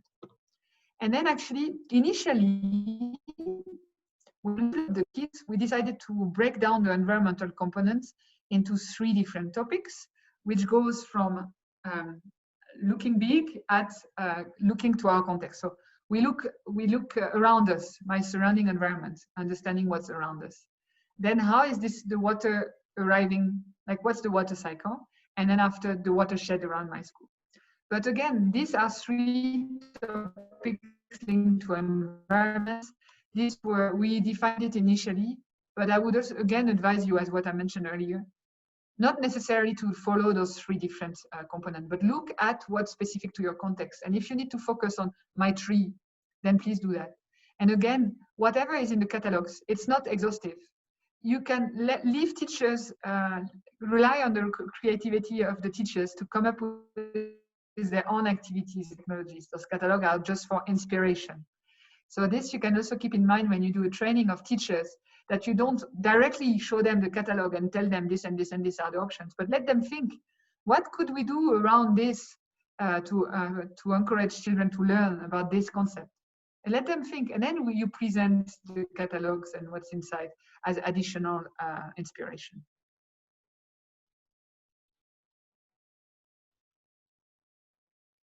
So as I said, the concept brief, in it you have the roadmap, like a quite generic roadmap that needs to be after adapted to your context. But we'll discuss this a bit further later. And for the catalogs, I will leave my colleague Ramesh to take you a bit through it more in detail. Ramesh?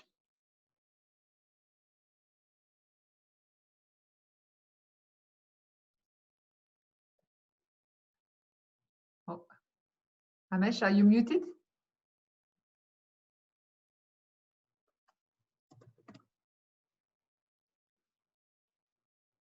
Ramesh, I think you are muted.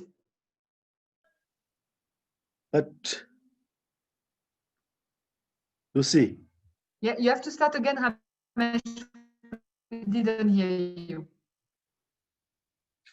Yeah, okay. So am I audible now? Hello? Yeah, that's perfect. Go ahead. Okay. Perfect. Sorry, it was muted from your side. Sorry. Okay, thank you, Lucy.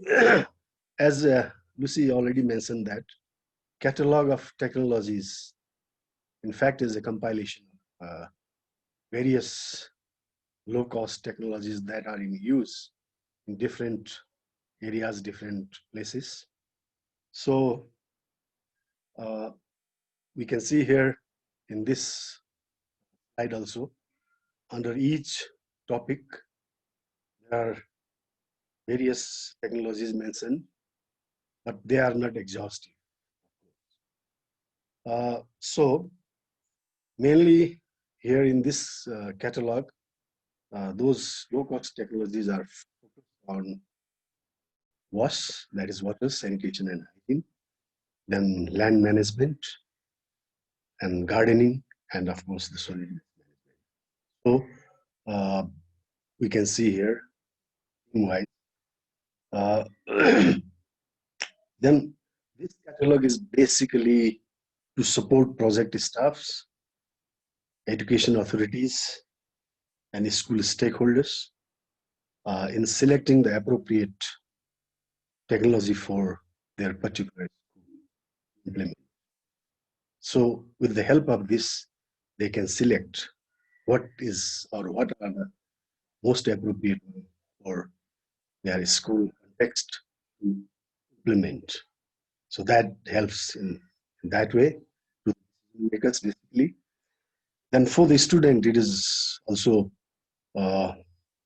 very helpful that student, they practice, they learn these technologies at school, then they try to also replicate at home in their communities. So these technologies catalog is very useful in that sense for all students, then stakeholders to learn and implement low-cost appropriate solutions. Yes. Next, please. Then comes catalog of practical exercises. So in this catalog, the steps, the methods, the steps are mentioned under this topic. Like for instance, my surrounding environment, here it is mentioned like transit work, that is outdoor activity, mapping, participatory activity. So this catalog explains the methods, how to carry out all the activity. And this catalog of practical exercise mainly aims to inspire teachers with hands-on and low-cost exercises to complement theoretical. So it is an inspirational sort of this paper. Then it also facilitates students learning by doing. That can be replicated at homes and this is important basically from this perspective that students, they learn things practically doing it at the school, and then the main objective behind is that they carry it back to their community and inspire the teacher for hands-on. So this catalog is therefore very important. So the next, please. Okay, implementation principle. We talked also. So this is learning by doing. The process is principle is learning by doing. So we learn, or student, they learn at school by doing things practically. They learn it and then they try to take it to other areas, their communities. Inspiring but not being imposing. So this is basically inspiration. It's all about inspiring but no imposition. So each school is different. We already talked about it before also. Like priority may be different based on the context. Therefore, there's no any hard and fast sort of rule that this component has to be first implemented. But what we say is, what we strongly recommend basically during this COVID-19 situation is WAS needs to be, because we all know about these all things. Therefore, the rest of the activities each school will decide based on its own priority and basically pathway, like step by step. I said before also. So we start from point A towards the point B. So we gradually move on to that path. Finally, reach point B, our objective. So the whole this pathway is basically a blue school path. Okay. Thank you. Thank you, Ramesh. So what comes very clear now from this short presentation on the Blue Schools kit, I mean, of course, you have to do your homework and go through the materials. Again, this is not a training, it's an information session. So please go through the material. You'll get some information about the components, about the suggested general roadmap. You'll get a better understanding of what we mean by technologies and practical exercise. So please go through this material. What comes very clear is that there will be quite some training of stakeholders required to implement a sustainable or good Blue School project and to be able to guide those schools in their pathway to become healthy and environmentally friendly. This training of stakeholders can be at different levels, and that can vary with your project, with the context.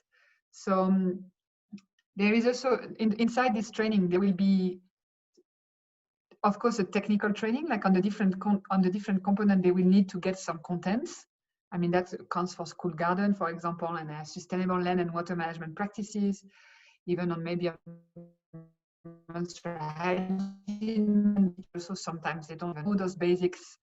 It counts also about the environment. again, let's not try to do all ourselves because we don't have all those skills. So let's not make assumptions, you know, and let's not provide wrong information. But let's try to see who can support us in our project to do that. So training of teachers. I'll go around it and not fit all, but as just one advice, and we'll touch on it in the next session. Focus, don't give a training in which you provide all this information. This will be completely overwhelming. Follow the idea of this pathway. I would strongly really recommend that you would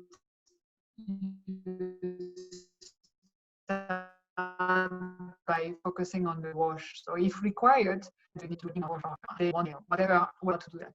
So, and then the other components come as it goes. And let's see what else can be done rather than a classroom training. I mean, we are promoting the principles of learning by doing. So can't we even provide like a training on school garden in the school itself, or we are an extension services from the government? So the best way to do it really depends on each context. There are some different experience on how different teams have done this. And this is what we could discuss more in detail in the next sessions and in the overall community of practice activities, so that those who are completely new to Blue School can see how some have done it.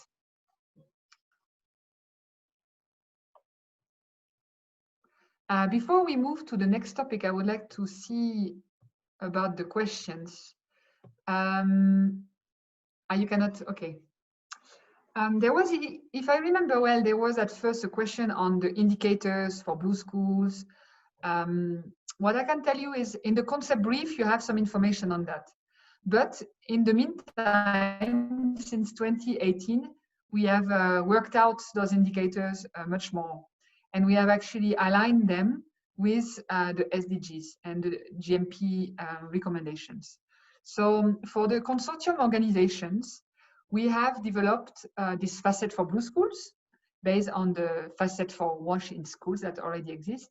And in this facet for Blue Schools, the questions that are defined are basically there to help us fill out our indicators for every Blue School component. This was presented earlier in some M&E, in the M&E training, and it's also most of it are indicators from our log frame. But for the organizations that are not part of the Water and Sanitation Consortium, indicators or the different service level for each Blue School component. I think that could help you understand a bit. There was also a question on how practically do we approach the Blue School, whether we basically choose the school or we ask the school to apply. This really depends on your context, on your projects. I can share experience from, so I can share experience from Caritas in Kenya, where we would actually visit the different schools, like many schools. We would explain the basic principles of Blue Schools. Actually, it was more a Washington School project, and then we would ask them to apply so that you really make sure you have a buy-in. You can also, for the buy-in and the sustainability, you could also discuss from the start on the contribution from the schools and make it clear that we are just not here for the infrastructure, but there will be quite some additional activities that need to be done. I suggest we keep these points because it's very interesting point and it's linked to how best to engage the school stakeholders and governmental stakeholders to ensure sustainability. This is what we want to cover in session 2. So let's skip this one. Selection criteria for Blue Schools. Yeah, I mean, this is very dependent on the budget you have in your projects. You have some, in our consortium now, they have some projects that didn't have enough budget to cover, to build the water infrastructure or rehabilitate it. So then they selected schools that already had access to water. If you can do the full package from the WASH infrastructure side, then your criteria will be different. So this is common sense. We just have to, we cannot give you all the answers. It's very specific to each project, to each budget, to each organizations. So in the next session, we'll discuss really a bit about this roadmap and we can exchange, but we cannot give you all the, we can give you some keys to respond to some of your questions, but it's very country and context project specific.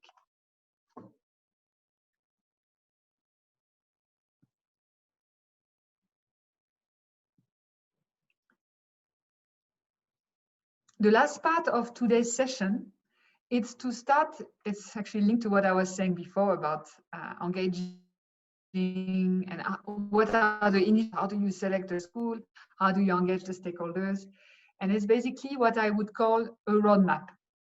So a roadmap, it's a sequence of phases and then respective activities for each component. It's very country specific and even project specific. So we don't aim here to give you all the answers from your roadmap, but we just want to give you some keys to start thinking on the steps you can put in place, or like the what you can put in place to ensure some sustainability of your project. In Caritas, this is a photo from Caritas, the team of Caritas Switzerland in Ethiopia. Basically, what we've done here is a complete roadmap workshop. So with all the teams from the different regions, we sat down for 4 days and we looked at component per component and what we want to do with Blue Schools, what activities do we want to put in place. So we are not going to do this right now. So as a result of this exercise with Caritas Switzerland, we came up with such a graphic, for example, where they had here agreed on the phase, and then for each of the phase, what are the activities we want to do. So I don't want to show you this too much in detail now. I would like just to encourage you to think on what are the main phase that we need, what are the main phase to implement Blue School. So, and to make it more specific, what shall we start with? What are the key phase that we need to start with?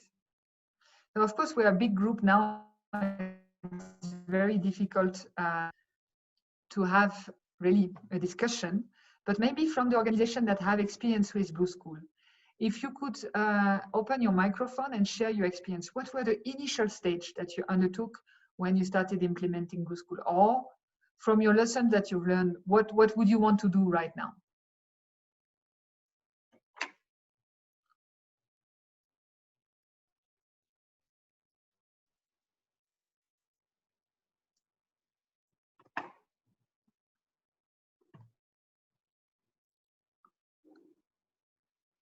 Any volunteers? Maybe let me ask Caritas Switzerland in Cambodia. Sing hi if you're still. Sorry for nominating you a volunteer. From experience with Caritas Switzerland in Cambodia, we start to implement the Blue School. In the first phase is to engage the government to buy in the into the projects, and to engage the government, we start with to sign a kind of MOU with the government, and then they support us in terms of provide the list. And we also start with from the age school pilot. We also develop the selection criteria for our 45 schools. Yeah, and then we partner with we have partnered with other NGO in terms of the Blue School assessment to give the rank in terms for the best Blue School selection. And Singha, maybe you can share your experience to respond to the question of our colleagues on how did you select the schools? Did they have to apply, or did you select them? Did you select the school, or did the government select the schools? And what criteria did you use in your case? Mm-hmm. For this thing, we have designed the selection criteria first in terms of the school start, because in Cambodia we have a minimum criteria to give the start to the school. We have start from 0 star to 3 star, and with the experience with the 45 school, we aim to select only the 0-star and at least 1-star, 0-star and 1-star school. So the government, we talked to the government to give us the list of the school. Yeah, yeah. And then for the list of the school, we have pre-select for, if we aim for 45 school, we pre-select for 60 school for the assessment. And with the assessment with partner based on our criteria, we define to give the rank from 1 to 60, and we select from 1 to 45.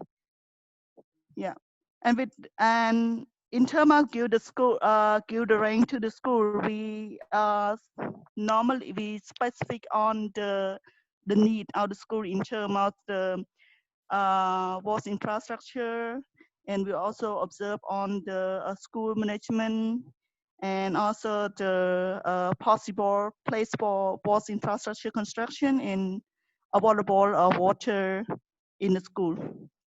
So those we define the possible option that we can give to the school and give the score based on that.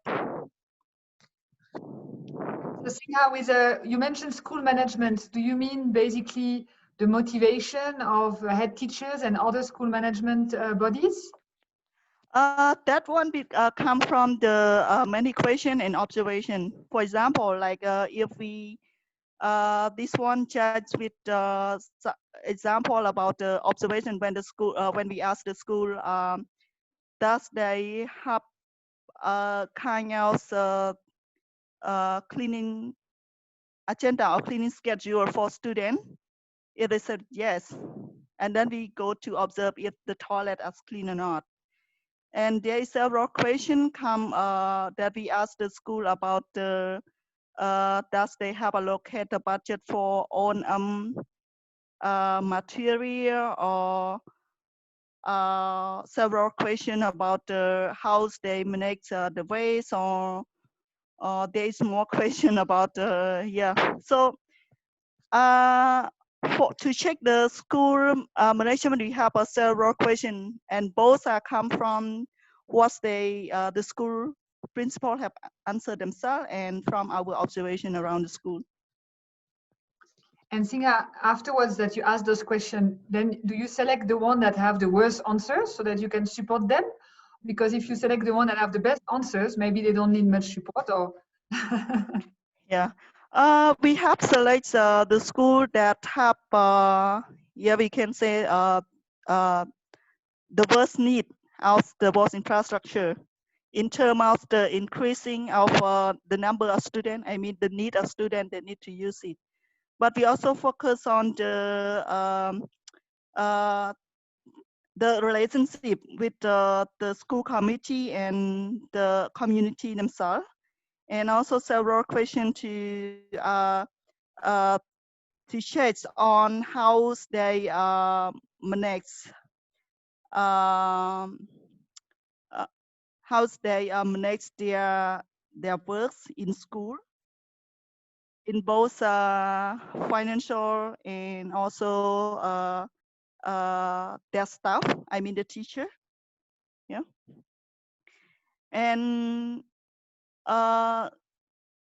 several questions from the observation actually. Thank you. So to summarize a bit what you've said in terms of the main phases and the first phases for implementation of Blue School, you mentioned first the engagement of the government. And after you mentioned really the school selection and school mobilization, like looking at what they are doing and selecting them.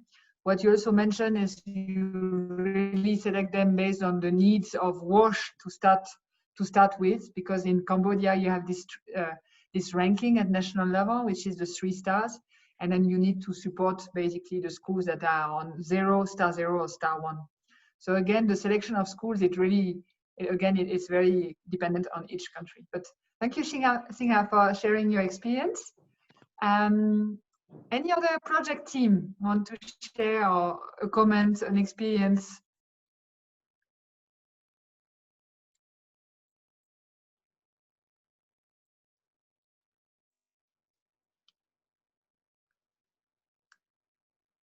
We could also ask project team from the consortium who have not yet done it before fully, but have started now already the last months for some of them. Do you want to share with us how you've started this whole Blue School implementation?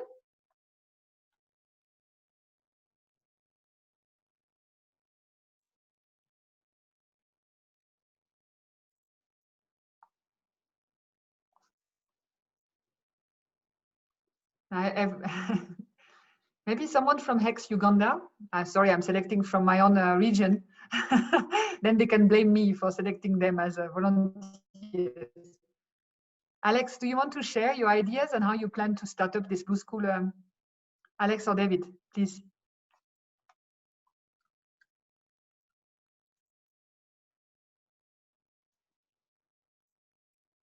You have to unmute yourself.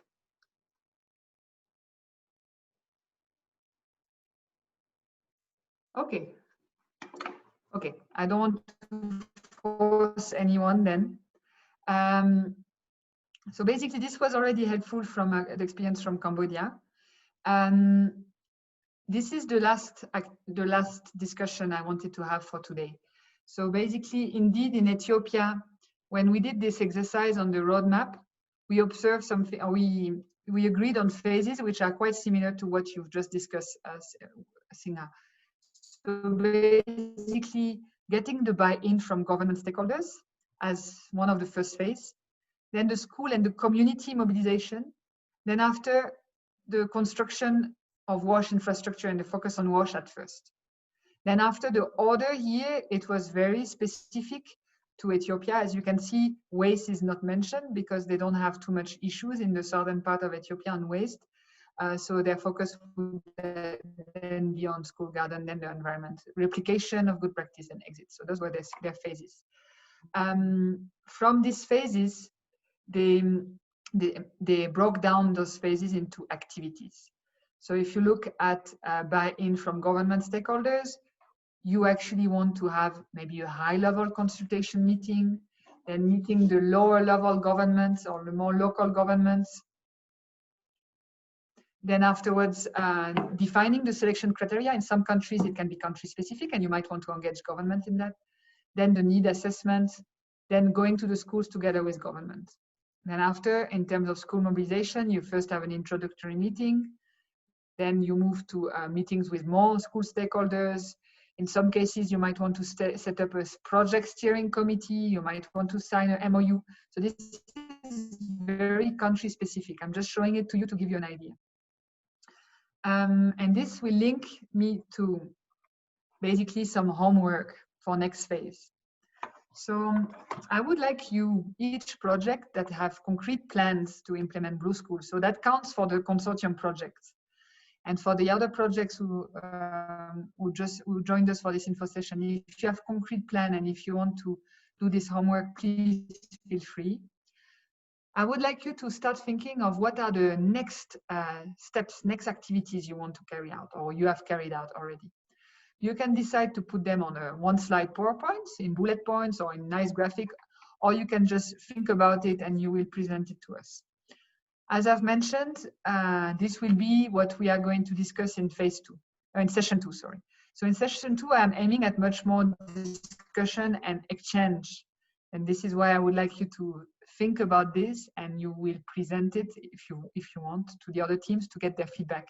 And from sharing each other's feedback or ideas, we'll be able to complement our roadmap, our initial roadmap. And then we also have discussion on how best to engage those government stakeholders and those school stakeholders. So this is what I would like you to do before the next session. Start to think about this. If you want to share something with me beforehand, this is no problem. With me or Ramesh, by the way, sorry.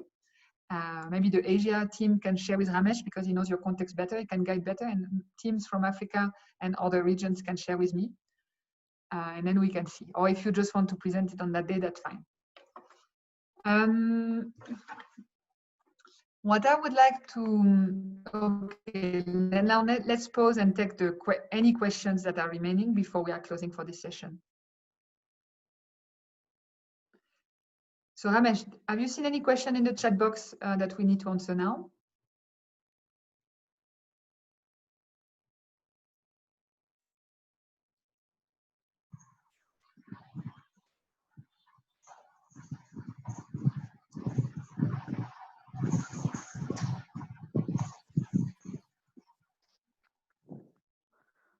Ramesh?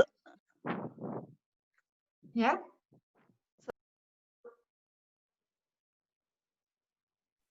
Yes, sorry. Yeah. You should allow others also. Yeah. Any question, Ramesh, that came in the chat? I don't see any question so far. Yeah. Singha? Hi, Lucy. Can I clarify a little bit because my internet connection is not so good? Yeah, sure. About the next activity that you want us to carry out, is it referred to the project or anything else? Sorry? I mean your question about the next activity that you want us to carry out for the next session. Is it referred to our projects or ongoing projects or? Yeah, I mean, for you, you're already quite ahead, but basically for the teams that are new to Blue Schools or just starting with this phase, I want them to start thinking, what are the next activities? So like a visit to the local government, presenting the Blue Schools kit, selecting the schools. So in your case, you have already done quite some things. So maybe you can list what you have done, what you've just said now, mobilizing the government. You can, in one slide of PowerPoint, just share what you have done so far. And for the others who are a bit starting, they can just share what they plan to do so far. Okay. Alex? Yeah. Thank you. Actually, you can, all of you can unmute yourself. I don't think I have to do it. You can just unmute yourself. I cannot unmute you.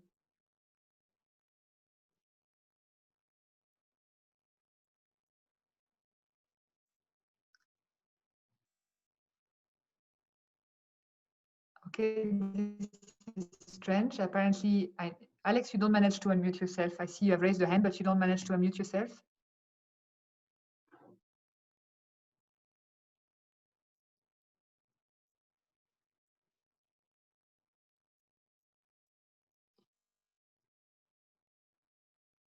Okay. So sorry if you don't manage to unmute yourself. Are there any other questions? Are not allowed to unmute. Okay, thank you. It says the participants are not allowed to unmute. I don't know then what happens because now Singha just unmuted herself by herself. I didn't do it. So maybe can you write your question in writing then? Sorry for that.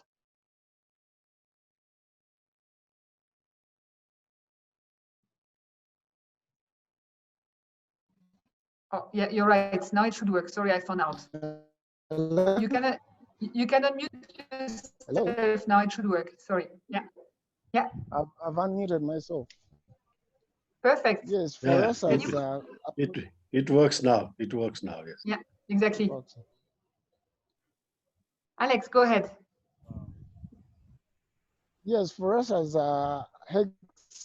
Uganda, we actually, so far we've been able to liaise up with the local government, specifically the DCDO and the health department, the education department at the local government level for them to identify, because we felt actually the thinking behind is that we should go by the school, we should go by the needs of the school and the willingness for them to participate, as opposed to coming in with a design that we sell to them. So when we visited the local district offices, they identified a list of schools that really had some land, because even land was an issue, water is an issue. So we needed to first ensure that there is water, and we've tried to target schools that are close to the water points or water systems, where we can tap water and extend it to the schools. Where there is no water, we are planning to extend or come in with the rainwater harvesting tanks. Then once that is done, even before that, we had to ensure that these schools actually have some piece of land where they can do some gardening. But once we are done with all of this, we plan to carry the Blue School toolkit to sell the concept to the school management committees. as opposed to coming in with a design, because sometimes when you do not solicit for school buying for their commitment and support to the intervention, then ultimately you find that there is little morale or zeal to actually implement what you suggest to them or what you come in with. So for issues of sustainability and ensuring that the schools do participate, these are some of the preliminary activities that we've undertaken. We've done a water assessment to establish whether there is water. And for those schools that do not have water, we are trying to find ways on how best we can extend water. Because in the absence of water, then we cannot bring in the garden aspect. But all this is in the advanced stages. And possibly this coming week or two, we'll have to engage with the school management committees, because the schools that have been identified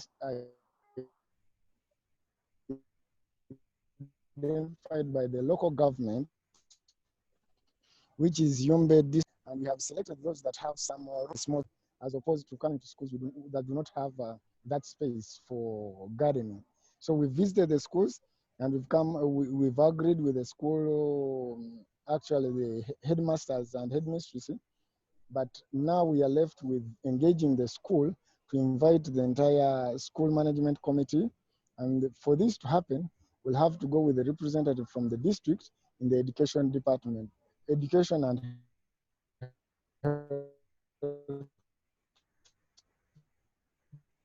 Perfect, Alex. department. Thank you so much. Yeah, very good. So that's what we intend to make sure that we avail them with.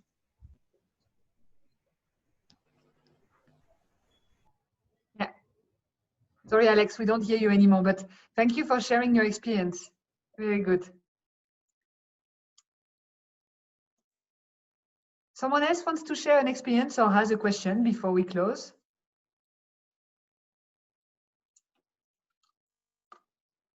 Hi, this is Satya again from India. Yeah. Can you hear me? Go ahead. Yeah, very well. Go ahead. Yes, I have a couple of questions and also a perspective as well for you all to just think whether we have a scope of improving the way we are running Guru School program or not. So one of the questions I have, I mean, your topic, the list of topic you have mentioned and you presented, that's great. And also the catalog that Ramesh presented. But I think one of some of the topics could be added to the list is that if you look at your existing topic and the catalog are mostly the coverage level, right? And I'm again just going back to the same question is that there could be some topics added which is required to make sure that the same program is going to be continued after our project period. So now, and I think, I mean, from my experience, what I have seen that it is very important from the first day of our operations, we take those topics in considerations and make necessary investments and effort to build that arrangement or the system. Say, for example, one of the questions we should keep on asking ourselves over the project period is that how far the school authority or the local school administration is ready, or what is the readiness level of the school authority or local education administrations to continue without us. So that could mean different things again. So that can then they are not, they might be ready, might not be completely ready. So then what are the things required to make them ready or enable to continue? And then many other questions would also come in, like a finance, regulations and all. The second question is, sorry, shall we take question per question because they are very interesting? Let's take them one by one. Yeah. About this question, which topic? Can you give an example of this topic you're thinking of? Like just as an example, so that I understand your question. Yes. So in your list, I wanted to add this readiness level or the capacity of school authority or education department to sustain without us? But maybe I don't understand the question, because our list of topics, those are thematic. It's water, sanitation, hygiene, garden, waste, environment. It's not about how to implement it. You see? Yes, so that is we are not telling. So I just wanted to understand from your list that are you also within your when you ask look at the water, do you also consider that do you consider only the water availability or accessibility, or you also look at whether the school administration is ready to continue these services or sustain the services without you or without us? Okay, so basically this is what we do we are focusing on the thematic. We are not focusing about how to implement Blue School, you see? The Blue School Kit is not an approach that tells you what to do step by step and what you should ask, not at all. The Blue School Kit is just inspiration material. That's it. We are not claiming to do more than that. So how you get the buy-in, how you ensure the sustainability, we provide some recommendation in the roadmap, in the concept brief, which you can read down, in which we are saying that the first step is an assessment of the regulatory framework, understanding with what is in the curriculum. For example, if you see that in one specific country, they have a specific focus. For example, in Cambodia, it's the case with deworming, I think. This is really, or was it in Ethiopia? So they put the focus on that. In that case, sure, let's also put the focus on this. We cannot replace any other approaches from other countries, like any other government. We cannot replace any government direction and priorities. We are just inspiration material, and it's completely exhaustive, so more things can be added. But now what you're referring to about ensuring the maintenance and asking the buy-in and asking what they are willing to take, this is linked to the roadmap, how to implement it. And on that, we, like as advisors, we can give you advice on how to do it, but it's not written in the kit because it's not the purpose of the kit. The purpose of the kit is inspiration material for teachers to go one step beyond WASH. So actually, even the kit doesn't provide too much detail on WASH because we assume that our teams, we are all WASH experts, so we have our all means. I can give the example of Caritas Switzerland. In Caritas Switzerland, we have a whole WASH in school roadmap with templates, with really step-by-step on how to do WASH in school to ensure engagement of stakeholders. We have CHAST. This is our approach that we use for hygiene and sanitation promotion. We have a template MOU. We have O&M manual. We have all those things. So in the Blue School, we don't aim to replace this. It's just inspiration material for teachers to see what can be done to foster the learning by doing and go beyond WASH. That's it. We are not, it's not an approach. It's not an approach like what you're usually thinking of. It's not a step-by-step, you should do that, you should do that. It's inspiration. So now amongst ourselves, as part of a community of practice, I really welcome those kind of discussion this discussion point you are raising, because they are very important. But it's not in the kit, because it's not what we aim to do with the kit. We are aiming at a generic kit. But as I said, after those info sessions, which are aimed to inform you on the kit and initiate discussions on how best to implement it, we can have one specific topic-related discussions amongst whoever is interested in it. We know it's not compulsory, it's whoever is interested. And we can look at, okay, from your experience, how did you do this? And how did you do that? And what's your experience with this? And then we can have much more discussion. Thank you. Thank you. I think, yes, I think that would be very good for this is not only for the Blue School, but for WASIN community, WASIN healthcare facility also. So we have to, what I'm trying to understand from this whole initiative is that how far we are doing three things. So how far we are monitoring the likelihood of sustainability, whatever we are doing, because what we all want to see at the end of the project, that there is high likelihood of sustainability of our report. So now, if we want to see that, it's very important that we also focus and do things that is required from the first day of our interventions. So this is one of the questions I'm trying to ask this is one of the main pillar of ensuring the sustainability is that what is the readiness level of the authority to do without us. So now the next questions, if I can come to, is, I mean, my colleague from Cambodia was sharing a story of 45 schools they have selected, I think, in 2 districts, right? So now, one of the focus area in SDG is leaving no one behind. So which actually indicates that the inclusion, so reaching out the most vulnerable, and also in case of the environment related things, it indicates going to 100% of the institutions or 100% of the communities and families. So now, and then what the other objective of our consortium project is also to see that our model getting into scale after our project period, or started getting into scale within the project period. So now, if we want to see that, if the scale is our dream to see, then it's very important that whether we are developing an acceptable model, or what is the size of our project, and what is the size of the model. So in India, I mean, not only in India and Bangladesh, and I think Ramesi, it could be also in Nepal as well. So now, it would be always good if we can develop a geography as a model. So take a block or take a small geography, and then 100% of the school or 100% of the community, and then make that geography as a model that every school in that block or that geography has adopted the blue school approach. And every school of that geography is running a blue school project.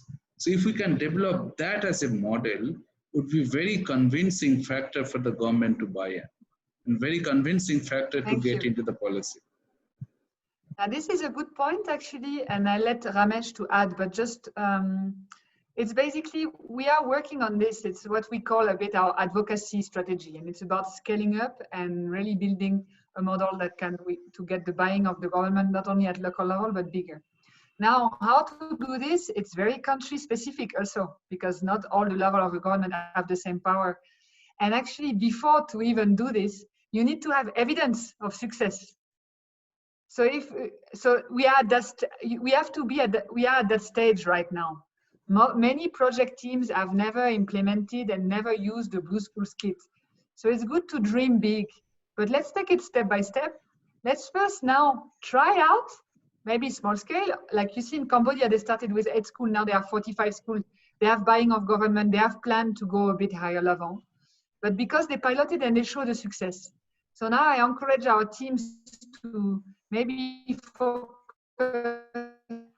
on building this evidence, looking at what can we document, how can we engage the government, so that by this year you can have a more scaling up strategy and look at what we can do bigger. So actually what you are mentioning is what we have in mind in our CMU, so the Consortium Management Unit. This is our dream.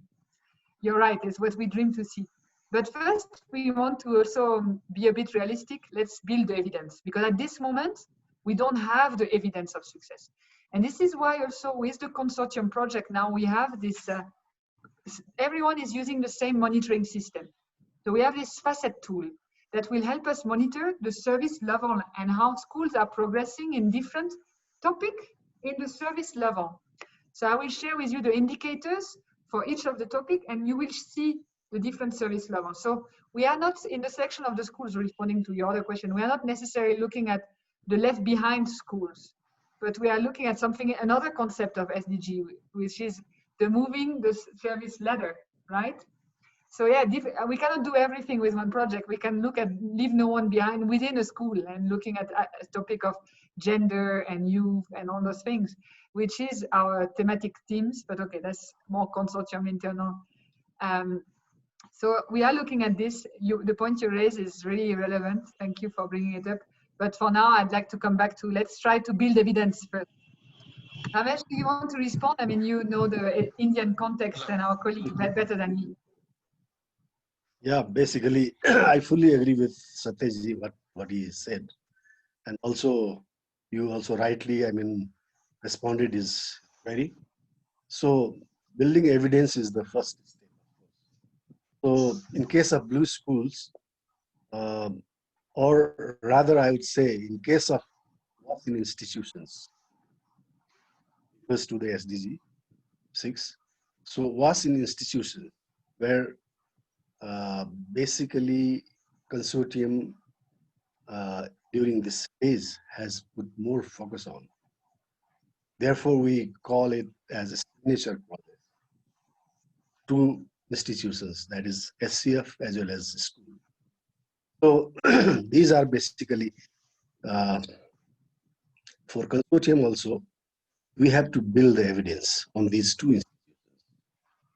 It's not that we have already done so many things in care facilities, and in a way we are starting. We have done something in the phase 2, but that is not enough to say to go to ADC. Therefore, we have to learn still.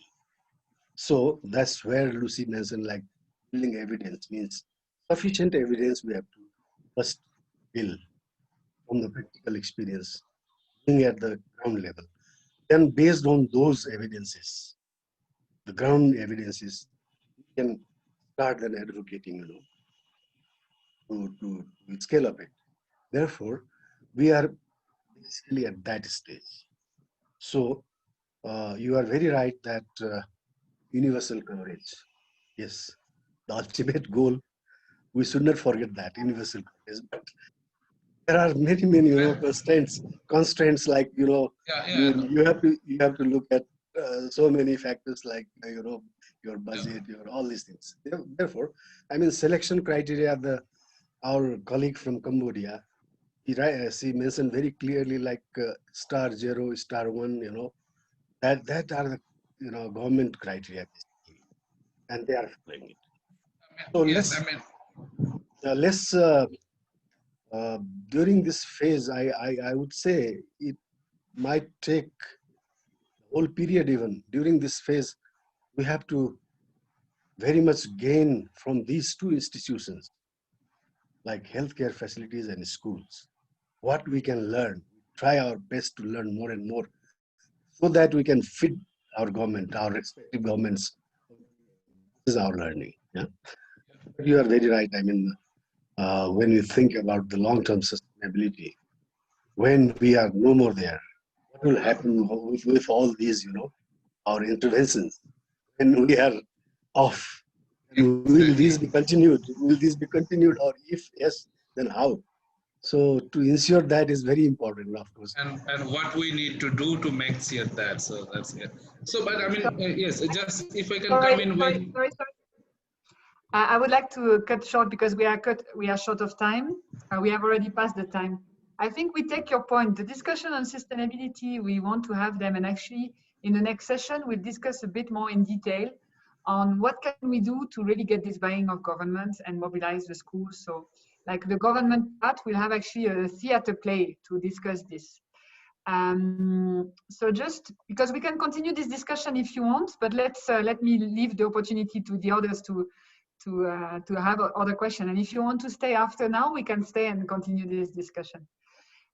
So I would like to suggest that for in 2 weeks time or 10 days, when we have the next session, I will actually suggest that we make 2 different time slots, one in the morning and one in the afternoon, so that hopefully we can split the group, because I really want in the next session that we have more discussion and sharing of experience rather than Ramesh and me only talking.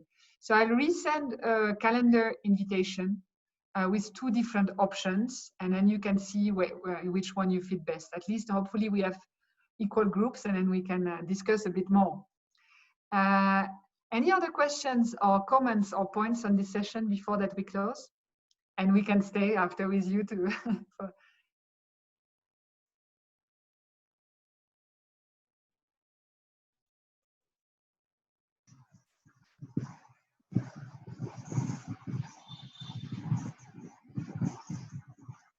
Felicitas, do you want to? I see you've raised your hand. No, actually, I just wanted to say thank you. It was very, very interesting, and I'm looking forward to the next session. Thanks. Great. Have a lovely day.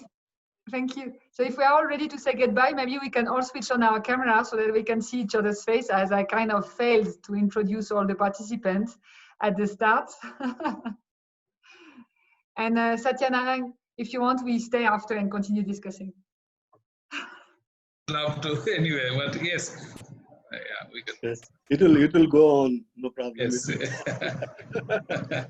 We are in a group, so. And also, I failed to introduce our colleague John Brogan, who is the global advisor. And can you put your camera again, John? Oh, it disappeared already. Okay, fine. John was here. Good. Bye, everyone, and thank you very much. And I'll suggest two different time slots for the next session. Bye-bye. Bye. See you, meet you. And thank you, Singha.